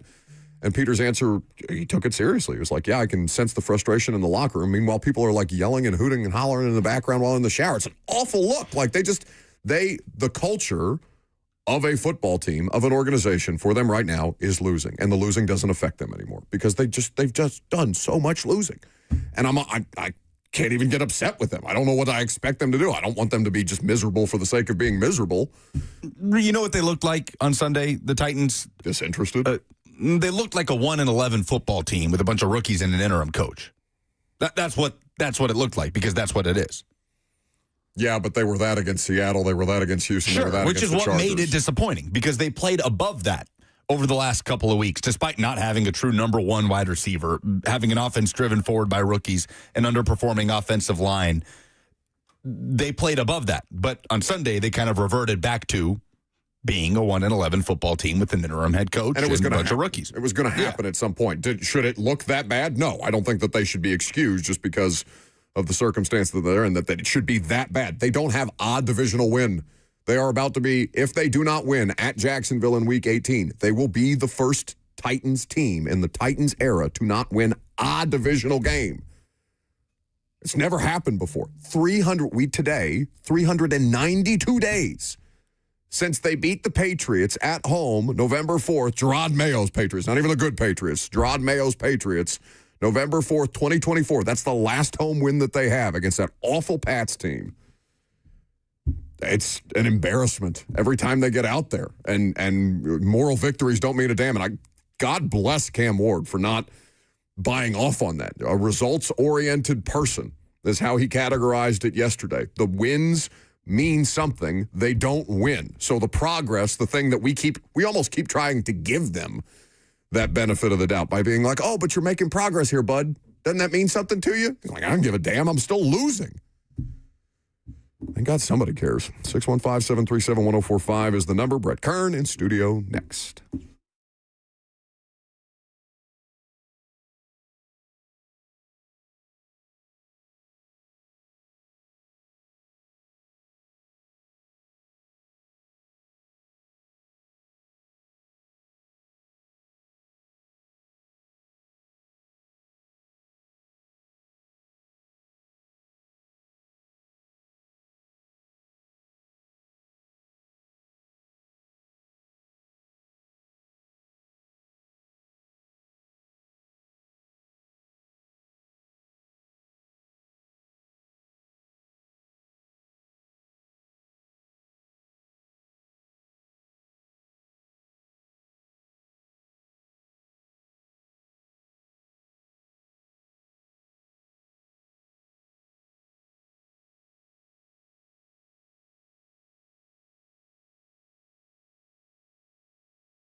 I'll be home for Christmas. You can count on me. I'll be home for Christmas. If only in my dreams.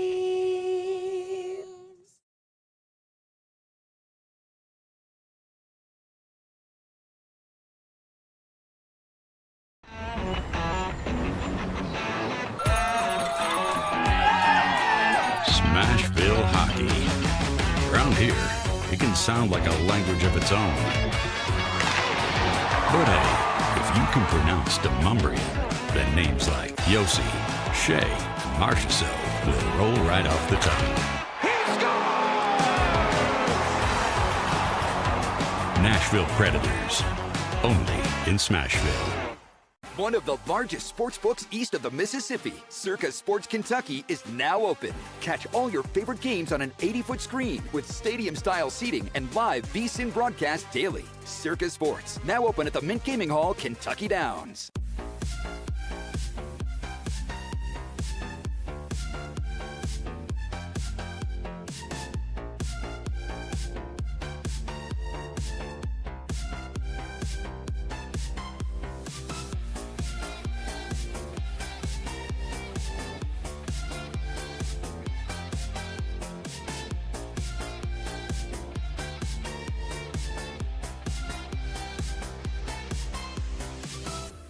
My dad and I used to golf together all the time, but when he hurt his back, it was over. To have your son want to spend time with you is amazing. That's why my chronic back pain has been so heartbreaking. Surgery, fused bones, long recovery. No way, not for me. A friend recommended stem cells, so I gave Kellum Stem Cell Institute a call. I'm glad you're out on the course. Yeah, it's really good. Call the Kellum Stem Cell Institute today. Swing still looks just okay though. Selling your home can be stressful, but it doesn't have to be. Get a guaranteed offer from Mark Spain Real Estate. There are no showings, no open houses, no stress. Work with the #1 real estate team in the U.S. and close with confidence. Go to markspain.com today.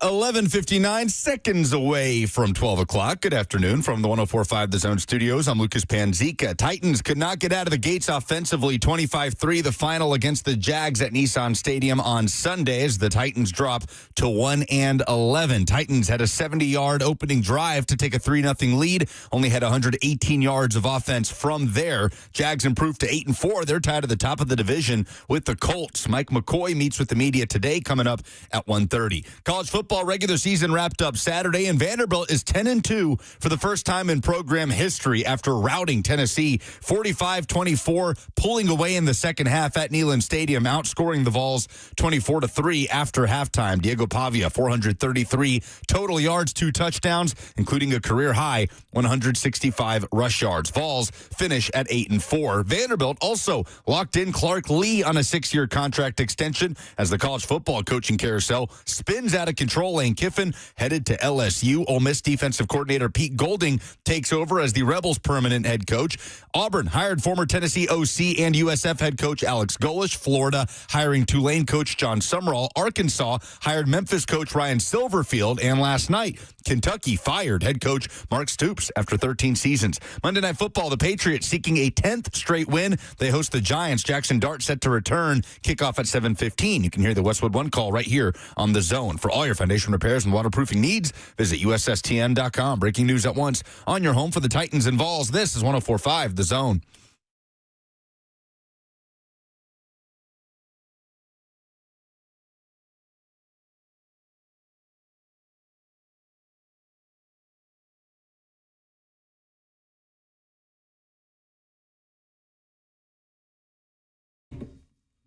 Welcome back to the show. The final hour is upon us on a Monday. That means Brett Kern in studio. What's up, buddy? What's going on? Good to see you. Titans had 67 yards rushing yesterday. Oh, look at that. I'm done. I'm out. that will. Oh, I didn't even think about the 6'7" implications. Yeah. Well, so you got implications. Kid in high school, kid in middle school. It's just, trying to be the cool dad. Trying to be the cool dad. They have not had that many rush yards for 3 weeks. Yeah, So I mean, there's it's that. great. They've broken 100 yards twice this season. Other than that, they've been under 100 yards. So You did better at the 6'7" than Hunter Yurachek did on the CFP reveal last week, by the way. It was much better. Rough. So cringy. And heard Jared Curtis might go to Toledo. Start right away. Let's do it. Let's put it out there. Go the Ben Roethlisberger route. Yeah. Mac to the NFL. It's a pipeline. Start right away as a freshman. Why not, man? Are we just gonna? Are every person that has some level of affiliation just gonna start recruiting Jared Curtis on our airwaves? It's not a bad strategy. I don't think Toledo can afford a Lamborghini to him, but you know what? Jeep's up there. Maybe a nice Jeep. Need one. Yeah, when it gets snowy. Put a little lift kit on it. Free tickets to the Glass Museum. That's right. Yep. Go catch a walleye game. I think it's a great package that Toledo can offer him. And Candle's been there for 10 years, and we made a bowl game every year. Stability. So, yeah, it's important. That's right. 615-737-1045 is the number. Facebook, YouTube, Twitter, and Twitch is where you can hang out with us in studio if you would like to. You can live stream the show wherever you are today. If you're hanging out on YouTube, make sure you leave a like on the video for Brett Kern, if not for us.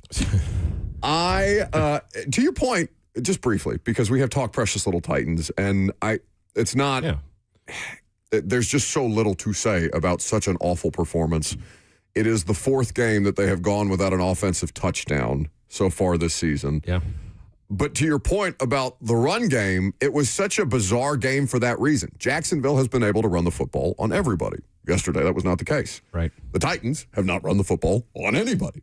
Without Eric Armstead and without Trayvon Walker. Walker out, yeah. They were clearly looking to take advantage of some of that. And Tony Pollard only ended with 10 carries, but he was averaging 6 yards he had a carry. 36 yards on the first drive. Yeah.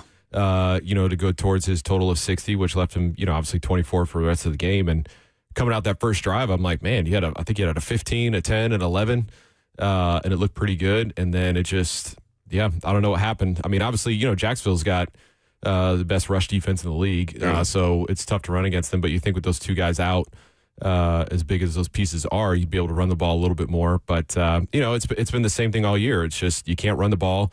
So then you become one-dimensional on Cam and having to throw the ball. And obviously then there's protection issues. Hines Allen, coming, it doesn't get any better. You got Myles Garrett next week who might break the sack record and get 4 next week. But, and then all of a sudden, their longest play, 16 yards pass play. And then I think it was a 15-yard run and then another 15-yard pass play. So obviously no explosive plays over 20 yards. Compared to Jacksonville, they had 50, that Jacoby Myers on the same drive.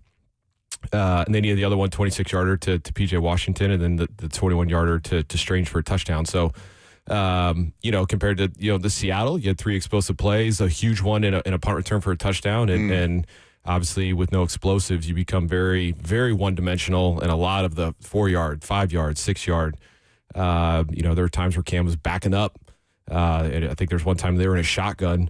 So he's already 6 yards behind the line of scrimmage and backs up 9 yards to try to throw the ball. And there's other times where he stayed in the pocket, made the correct throw to the check down and let Tajay and some of those other guys, get the first downs. But yesterday it was a struggle. And I've been reminded about this, not just with Cam, but like when Mariota was here and going through Marcus's rookie year. And any time a young quarterback, a first-year quarterback is going through this process, that progression or growth is not linear for any player. To expect them to get better each and every week is unrealistic to the nature of professional football. The fact that he regressed so mightily in some of those things that we have seen him make progress on, I'm sure that it could happen in any one game sample size, but to see him, like, to your point, trying to escape out of the back of the pocket in ways that nobody but Lamar Jackson, even at Lamar Jackson's best, it's a struggle to do. Right. That's not the way that you can operate in the NFL. And I'm looking at him and be like, I'm not mad. I'm just disappointed because I thought we were seeing enough of him making good decisions to assume that some of this stuff would be mitigated. Not that it would never happen again, right? But that it would not be for basically the entire game. He was doing a lot of the stuff that was getting him beat early on in the season, and I think that was the disappointing part. The other part of this is that Chimere Dike, the margin for error is so thin for them, where he's been a plus on special teams. You get a 90-yard return. Big return yesterday last on week, punt. Big return yesterday late in the game. I thought he could have broken it if that punter's leg just popped up at the wrong time. Not a tripping Chestnut penalty. Logan Cook's a big man, too. And hardcore, apparently. Which is you funny know Logan Cook. I do, yeah. I mean, I played against him for 5 years. For context, Logan Cook threatened to kill Julius Chestnut yesterday, is what Julius allegedly, Chestnut... according to Julius. No. The confirmation is out there. Oh, what were there witness first-hand accounts? You could hear it on the broadcast. What? I couldn't hear it on the TV broadcast? Apparently, yes. People have sent us screenshots of that, and then Logan Cook was also asked in the Jacksonville locker room about threatening Julius Chestnut. What did he say? I can pull up the transcript. But He's Brett, a big hunter. Big hunter. Speak to the nature of this threatening punter. It's funny because he's a big man. I mean, he's 6'5", 230, 235. But every time that I've talked with him, exchanged text messages, stuff over the phone, like he's just a quiet dude that just goes about his business. And so, not yesterday. I think his snapper, Matisic going out yesterday, and then obviously, Bones and the crew decided to come after it, which I would. I mean, shoot, you got a guy snapping that. I mean, ask Ben, right? Ben had to do not in a game, but field goal in practice and all that kind of stuff. And he's just, man, I hope I never have to do this, right? And so there's a chance that snapper, the last time he snapped in a game, might have been high school.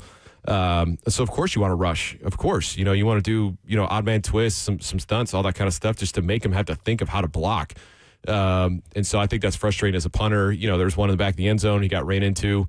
Look, man, I get it. You want that call. It would have been a 5-yarder. You'd love to take away a 33-yard punt, maybe get a chance to repunt it. But, and obviously there was another one, Mike Brown. You have to be able to let the punter land. You can't be underneath him. He has to be able to get his plant foot on the ground, which is why the one flag was picked up.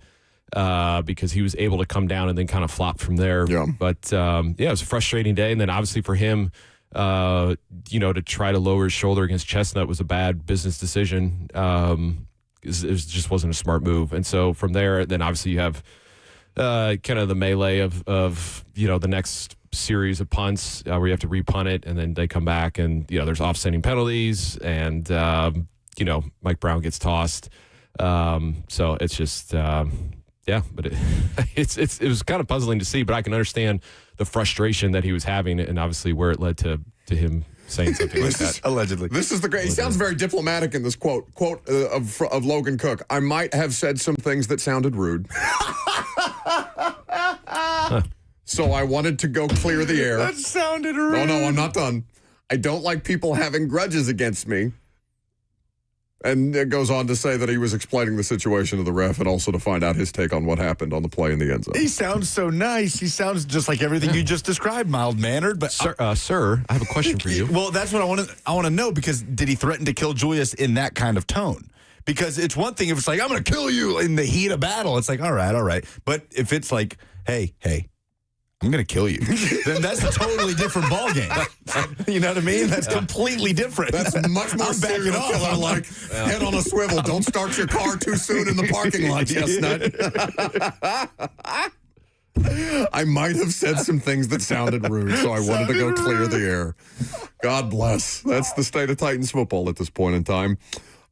So, with all that, there is good NFL football being played everywhere else in the league, it seems. Even the Saints put up a fight. I know they lost to the Dolphins yesterday. The Jets have won 3 of their last 5, which is kind of crazy to think at this point in time. Did you see the Mariota Traylon Burks play?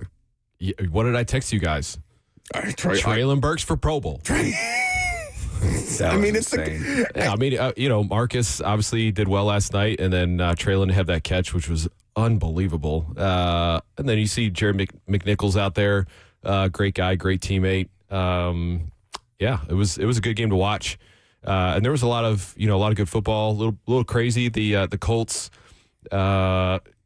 Texans game, and I didn't see it. I heard they were on the wrong side of a bad call.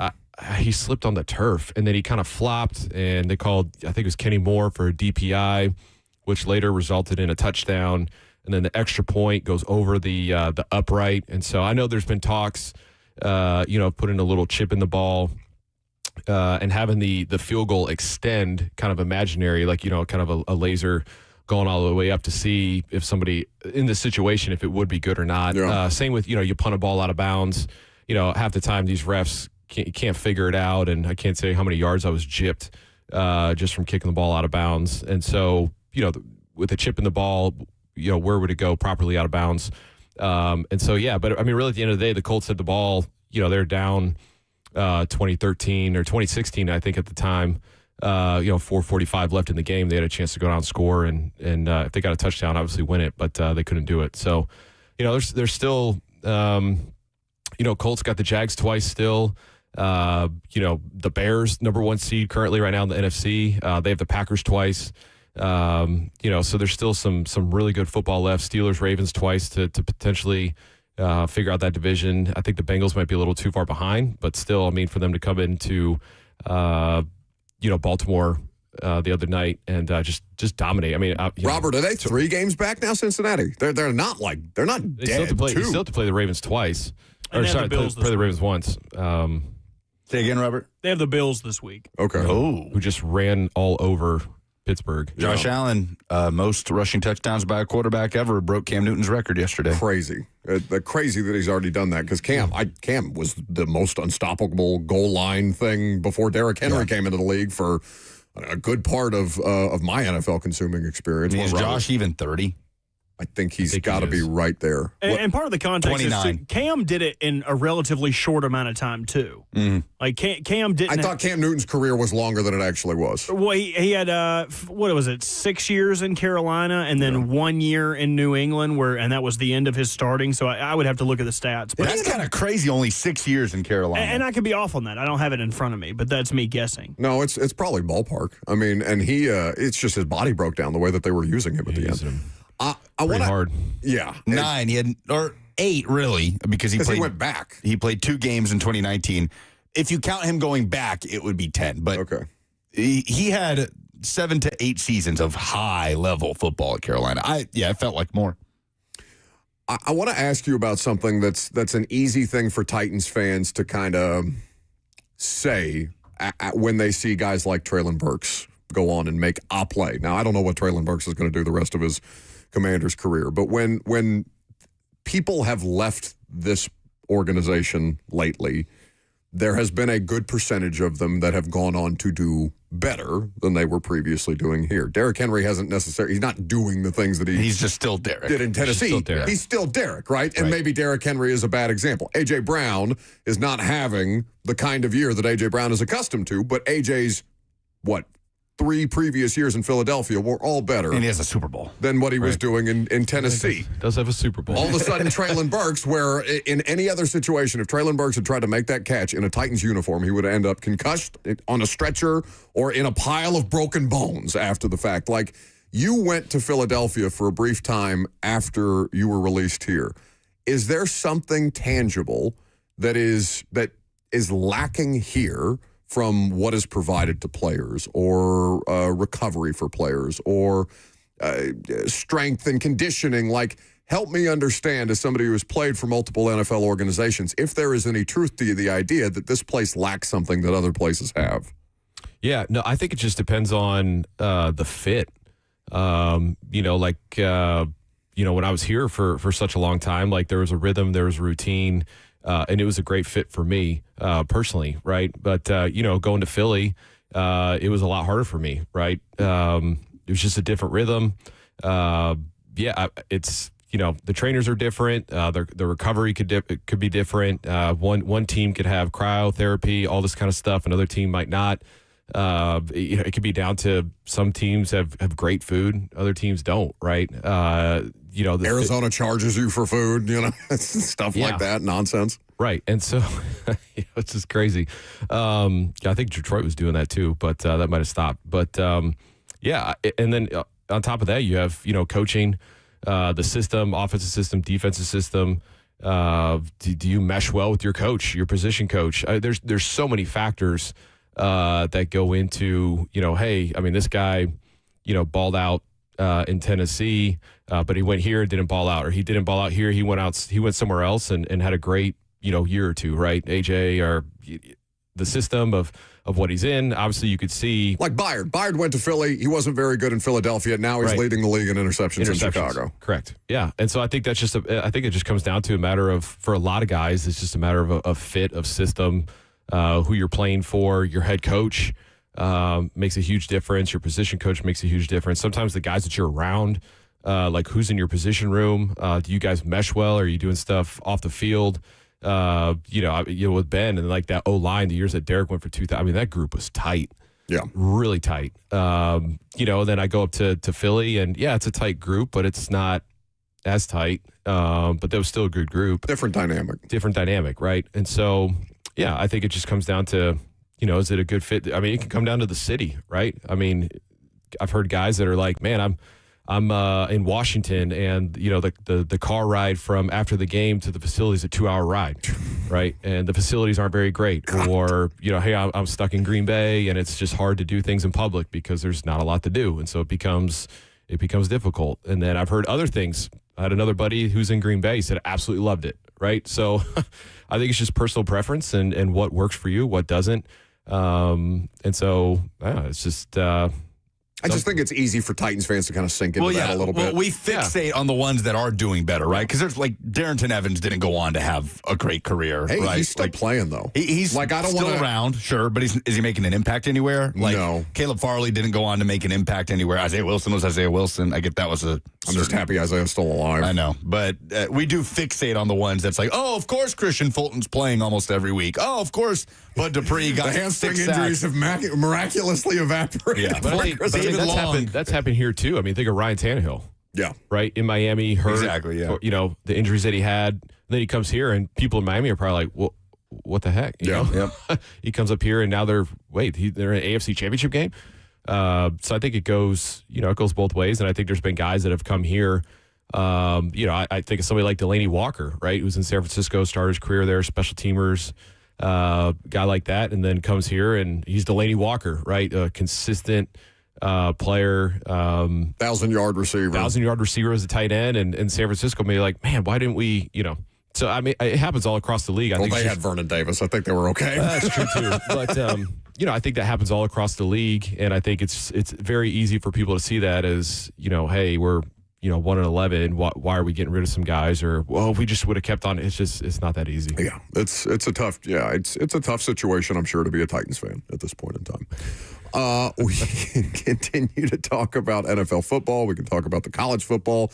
Check in on Brett's picks. Coming up next, Brett Kern in studio on Buck Rising. It's 104.5 The Zone.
Welcome back to the show, fueled by Hattie B's Hot Chicken. Brett Kern is here, as is the custom. Good stuff. So is the pumpkin bread exclusively for... It's peppermint mocha season now. Oh, okay. Yeah, So we turn the tide. There'll probably be some peppermint brownies baking at some point here in the next couple of weeks that I would, I'll bring some in. No, don't do that. Don't do that for them. They don't. What have they done to deserve? You missed out on the pumpkin bread, so yeah, it was fantastic. I try not to eat stuff like that because I fear getting fat again. No, it'll be gluten-free, dairy-free. Trust me. Oh, okay. Yeah. Can you give us a snapshot preview of a little state championship action Thursday? Yeah, we got Thursday morning, FRA 11 o'clock in Chattanooga, 10 o'clock Central. Yeah, we got BGA again. FRA be a little mid-state matchup for the. Yeah, we were 9 miles apart. We gotta go down and play in Chattanooga at 10 o'clock in the morning. I mean, Ravenwood and Oakland, right? They're playing, and they're obviously not too far apart. But yeah, so we're excited. Boys are excited, and it's just a great opportunity for them. I think the last time FRA was in a state championship for football was 1991. So. Really cool experience for them, and BJ is they're a solid team. They got some dudes, guys that are going to play in college at the next level, and it should be a good game. Which games how many games are you doing? State championship I have games? 2 on Saturday. Okay, I've got the 4A. You're not doing all 9. I'm not doing just all 3 9. Day, hey, put me in. I'll just live at Finley Stadium. No, he would love that. That would be his 4A. Yeah, that was good. I've got the 4A game, Pearl Cone versus Alcoa. I'm upset with you. Yep. That's the early game Saturday. And then I do have Ravenwood Oakland. So I'm excited about that. 6A, yeah. So I've got Josh Corey on the call with me and Sammy Kincaid on the sidelines. And I feel like that Oakland-Ravenwood game especially has the potential to be an all-timer. Both undefeated. Ravenwood to take down Southwind, great school out of Memphis. It's and Oakland had play what, Blackman? Yes, pulled away. Yeah. This is your first year, though, being like a coach, right? Or am I mistaken second. about that? Okay. Yep. And so how much have you enjoyed just being able to be around it on that level? Because like high school football is still the purest form it is. of what that is. And to experience that, especially having gone through your career and having the perspective that you do, like I got to imagine that's cool for you. Yeah, I mean, just first of all, to be able to coach, your own kid is special. Being able to be around Bryce, coaching him and helping him out, and just a specialist in general is fun. But I mean, just to be around the kids and just to help them through football and just maybe to learn something new, take something that I've learned and just pass it down. Really just be there to encourage them. This growing up in this day and age, this culture, right? When we grew up without social media, without cell phones and all that kind of stuff. And for these kids, the distractions that they have and, to be going to school and on top of that is, it's a lot. So just to be there for them, great conversations with them and, really just to enjoy it. Just enjoy being around the guys and, it's a good time. So when did you get your first cell phone? Oh, 8th grade. Robert? Not until I was in high school. I was 16 when I started driving. I remember writing my friends notes to be like, hey. Notes? Yeah, actual notes? Well, yeah, because I couldn't text them. Like middle school, like if something happens, it's like, hey. Are you passing notes in class? It was after class because I didn't want them to be confiscated. So but what you used to have to do, you used to have to confiscate your legal pad. You used to have to hop on Call of Duty if you wanted to talk to somebody.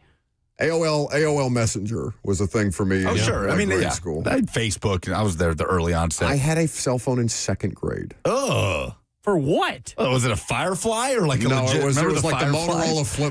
Motorola flip phone. He's like, I had a Razor in 2nd grade. I don't think Razors were a thing. No, he had a BlackBerry. He had one of those with a stylus. Do you guys remember the Nextel phones that were like walkie-talkies? Like you'd have to. I remember my stepdad used to hit my mom up all the time, and be like, "Say, you stop at the grocery store." No, I'm picking Robbie up from school. I can't do that. No, honest to God, and I don't necessarily know that this is a justification, but my mom was a congressional lobbyist for a telecom firm. So Alcatel-Lucent, Verizon Wireless, Bell, all these big companies that she would go in front of Congress and speak on behalf of. I think that's the only reason I had a cell phone in second grade. Well, that doesn't explain you having a cell phone in second grade. Well, I think just to be able to communicate, we have a cell phone. Would you like one? My mother was the chief of police, and I had a gun in second grade and a badge. Yes. Don't tell Logan Cook that. He might threaten Julius Chestnut. Speaking of something that is very much not pure, Brett Kern, where are you on this situation with Lane Kiffin? What he did not handle properly, what there was no way for him to handle properly. Is he the villain that he is being made out to be? Where do you land on this? That's tough. I think the way the portal is set up, I think it puts coaches in these positions to make the moves now. I think Ben was saying earlier, just the calendar of college football in general is messed up, and it gets it to the point where, I think the AD of Ole Miss was pretty much telling Lane, like, hey, make your decision now. I don't know if Lane would have left. I don't know if he would have left if he wasn't asked that question to make a decision now. I don't know. But I just think it puts programs, it puts kids in positions. It's just unfortunate, honestly. And I know kids can hit the portal. There's been, kids at Toledo that they get done with the season and they all bounce and hit the portal before the bowl game. So, I mean, look, you go down to LSU, you can't blame them, right? I mean, you go down to LSU and you probably can recruit within, well, how far is Houston from Baton Rouge? Not far. 2-3 hours, right? So, I mean, you're looking at 100, 200 miles of Baton Rouge to recruit, and you can get anything that you want down there because obviously LSU is the college. It is the thing, for those high school kids that want to go there. So you can get the pick of the litter down there. So, obviously recruiting to Ole Miss, a lot more difficult. But I think it's tough. It always rubs me the wrong way when the coaches leave, especially, Ole Miss's case. Playoff football team. Obviously there's been other coaches that have left, and I just think the timing of the calendar puts these coaches in position to make a decision when they shouldn't be making the decision right now. So it's just kind of unfortunate. Yeah, and I think that's what you're saying about LSU and what it means to kids in state still. It feels like one of the biggest criticisms from college football fans, Lucas, you can tell me if I'm off base about this. You are. But go ahead. Is that one of the complaints that fans have is that it doesn't mean as much as it used to play for the logo, for the school, for the program. Oh, sure, yeah. Like all that kind of pride. All right, eat it. I think that LSU is still one of those things that resonates with the state of Louisiana on a different level than, and I don't know this about Tennessee. I'm sure Tennessee has some of this, but LSU, like per capita, is probably still one of the strongest draws from, no, this means more to us. This is us. This is our culture. This is our family. This is our football team. This is what we believe in. Yeah, well, I think that's true of LSU. And I remember growing up, kids didn't leave Florida. You went to Miami, you went to Florida State, you went to Florida. And now, obviously, that's not the case anymore. You can get kids. Toledo gets kids from Florida all the time. Sorry, and so I think LSU still has that attraction where it's like, hey, man, I grew up in New Orleans. I want to play. I want to be a Tiger. I want to go to LSU. Yeah. And where I think some schools, like I said, the Florida State, the Florida, the Miami, they can still get kids from Florida, but a lot of those kids now with NIL and all that kind of stuff, like, yeah, you'll see them at Georgia. You'll see them. Kind of all across, like I said, Toledo's quarterback is from Tampa.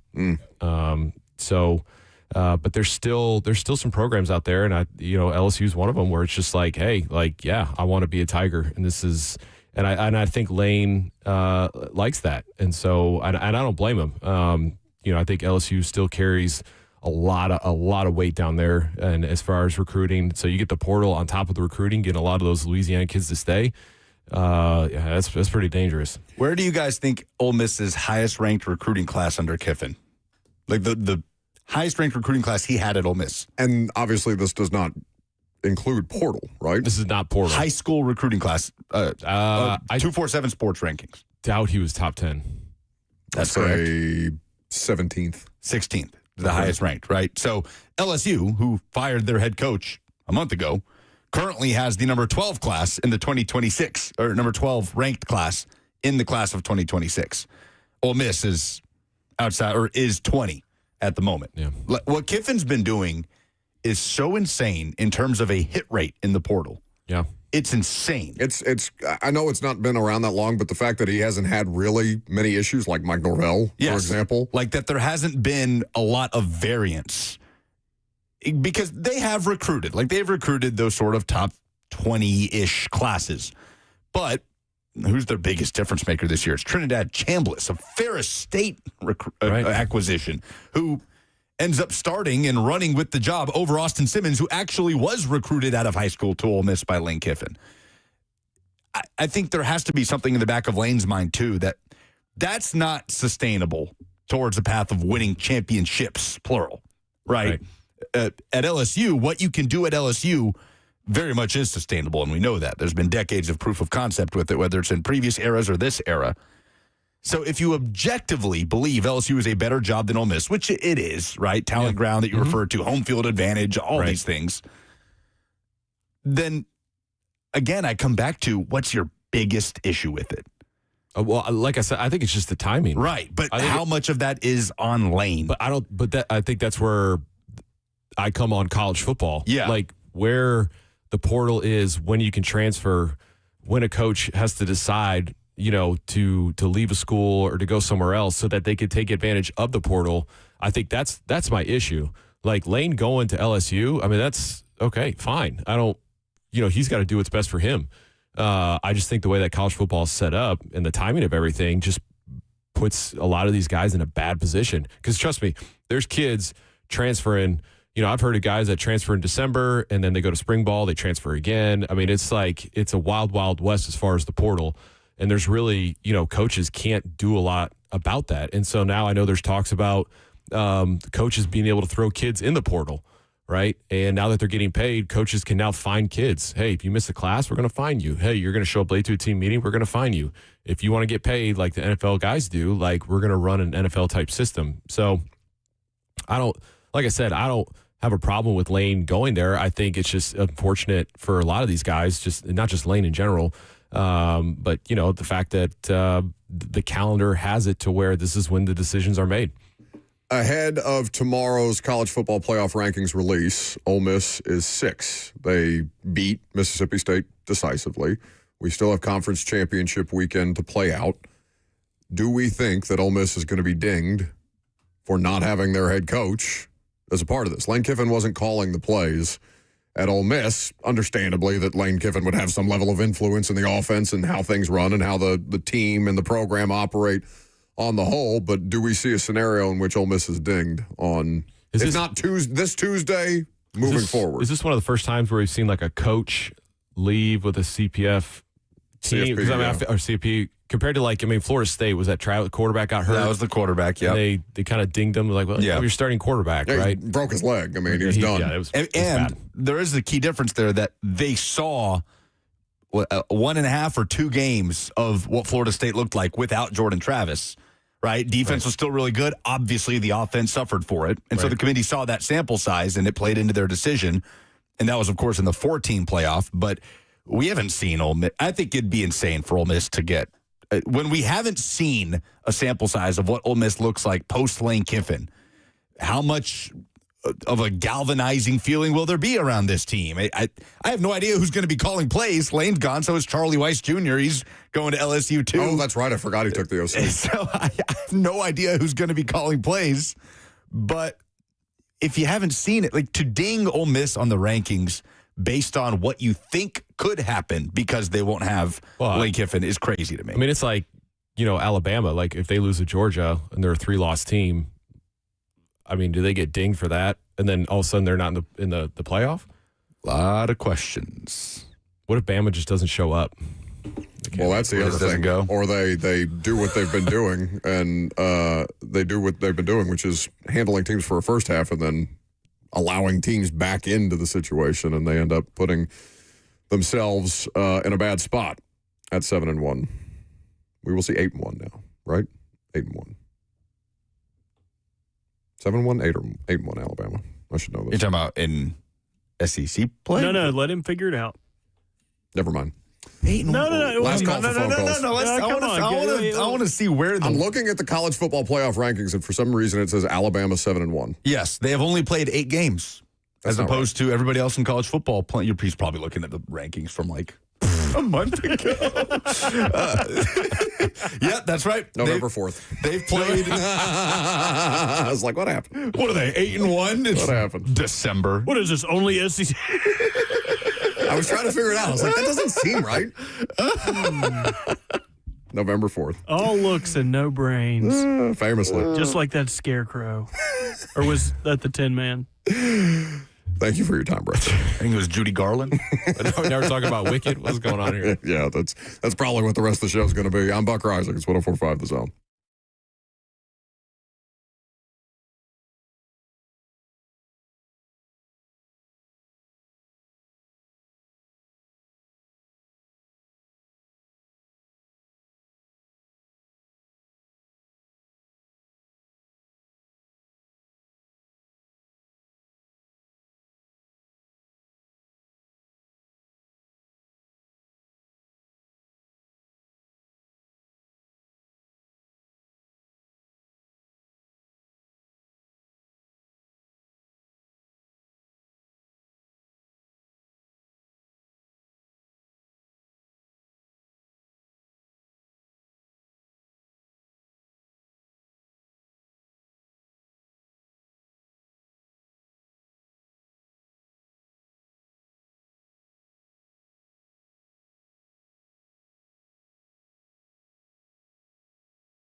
I think this is the first CD I ever bought. Baha Men.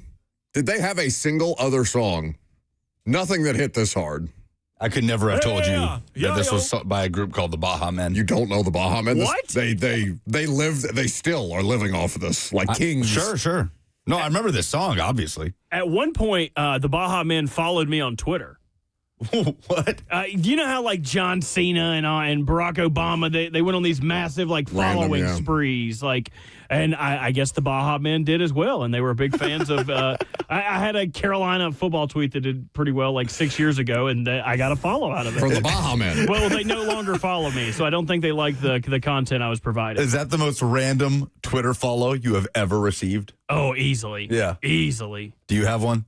Random Twitter follow? Yeah. That certainly this person is why would this person? I think it was Cena. Yeah, John Cena. You have a John Cena follow? Yeah. Nice. John Gruden followed everybody works at the station a while back. No, he followed everybody in Titans media. I think he's got a place here. Mine is Eduardo Perez. Oh, I have that one too. So he followed, why like in baseball the world? tonight? Yeah, it makes no sense. Yeah, I think there's a few of those out there where other people are running their social media accounts and it's like, follow me and I'll follow you back. Monday Night Football. This is a game that is not very good because it's the 2-10 Giants at the 10-2 New England Patriots. But Jackson Dart is going to start. Last night wasn't supposed to be good. Last night was not supposed to be good. That It was ended up being electric. Well-played, just fun football game. Like I said earlier, my heart breaks for Marcus because he did have the 2-point conversion there at his disposal. Yep. And career high in pass attempts with 50. That's interesting. 28 of 50. His highest with the Titans was 44 on 2 occasions. Overtime games will do that, though. Yes, that's true. And especially Derrick Henry offense with Marcus. There was not going to be, well, I guess Derrick was really Derrick coming on was towards the tail end of Marcus anyway. So, and I haven't seen any injury reports for this game. We know that the Patriots will be without Will Campbell, their left tackle, but I don't think there was an update about Wilson, at least that I saw, their left guard. So they may be repositioning 2 positions on their offensive line for the Giants, who have a pretty good pass rush. Jackson Dart will play. Yes, returns. Yeah, that is the question about this game, right? Can the Giants pass rush wreck a shorthanded Patriots O-line? Because if New England is going to lose and this winning streak is going to come to an end, then it's going to be in kind of a slip-up spot, most likely. They do have the Bills. They go to Bills and host yeah, they still have Baltimore on this. They host the Bills and go to the Ravens the next 2 after this before an easier finish to the year. So, is this the first Giants game without Shane Bowen? Think so. I believe that's right. So. Shane Bowen recently fired last week after the Giants blew another double-digit lead. I didn't feel overwhelmingly Shane Bowen's fault, but I guess Mike Kafka, the interim coach, was like, no, I'm done with this Bowen guy. He'll be a Patriot before long. I'm surprised he's not already consulting there. New England has won 9 consecutive games. The Broncos, have they also won 9 consecutive games? Yes. New England obviously can make it 10. Some crazy streaks if they win tonight going on right now. I am me after Thanksgiving dinner. Oh. All these different colors. Oh. Play the polls. No, it's done. Come on, we're not it's done. 12:50. No. Everybody gets to end the show with images of you and your poop-stained underpants. No. Play the polls. I'm done. It was the pineapple casserole.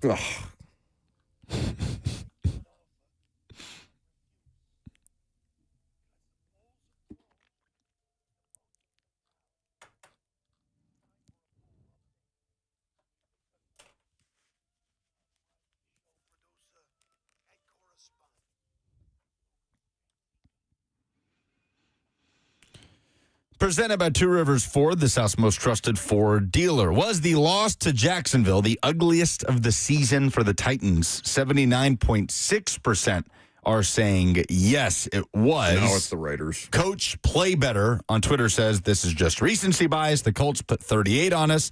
The Commanders, they didn't play the Commanders. And he mentions Texans, 26-0.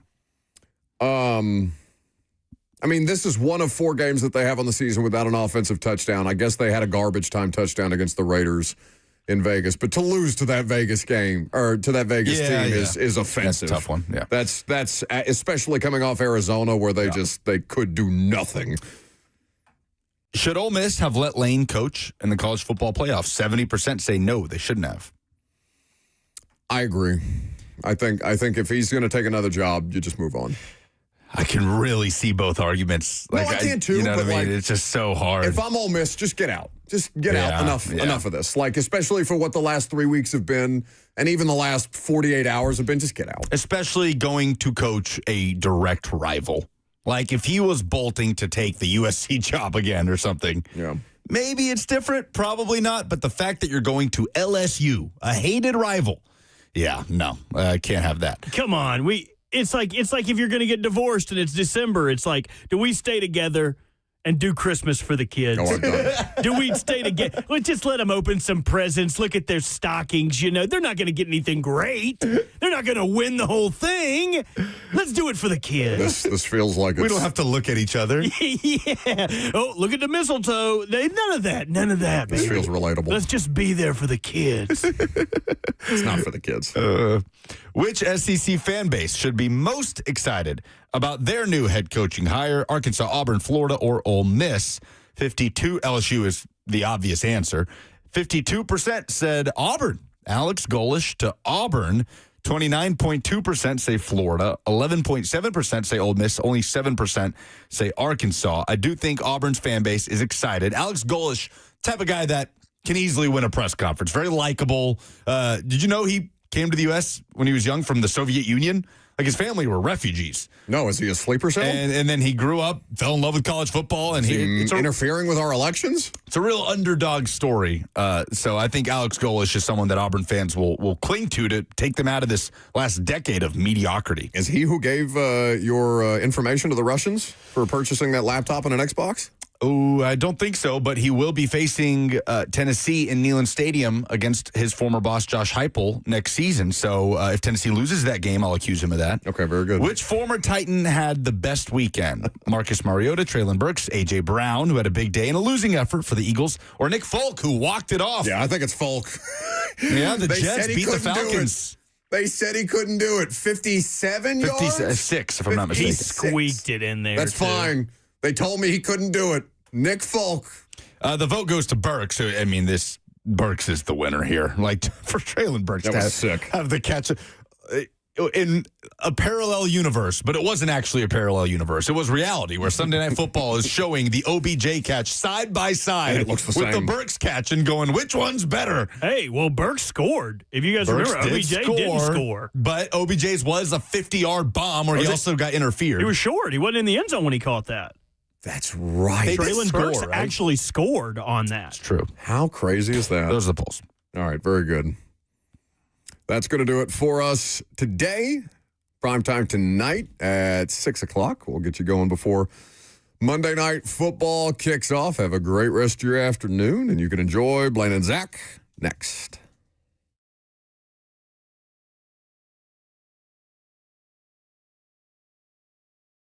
Let's face it, buying a vehicle should be straightforward and stress-free, and that's exactly how Two Rivers Ford has been doing business for decades. This locally owned dealership has a non-commissioned sales team whose only focus is to find you the right vehicle at the right price without the pressure. So you'll actually have a fun car buying experience. Great prices, easy financing, and a non-commissioned sales team. Two Rivers Ford, the South's most trusted Ford dealer.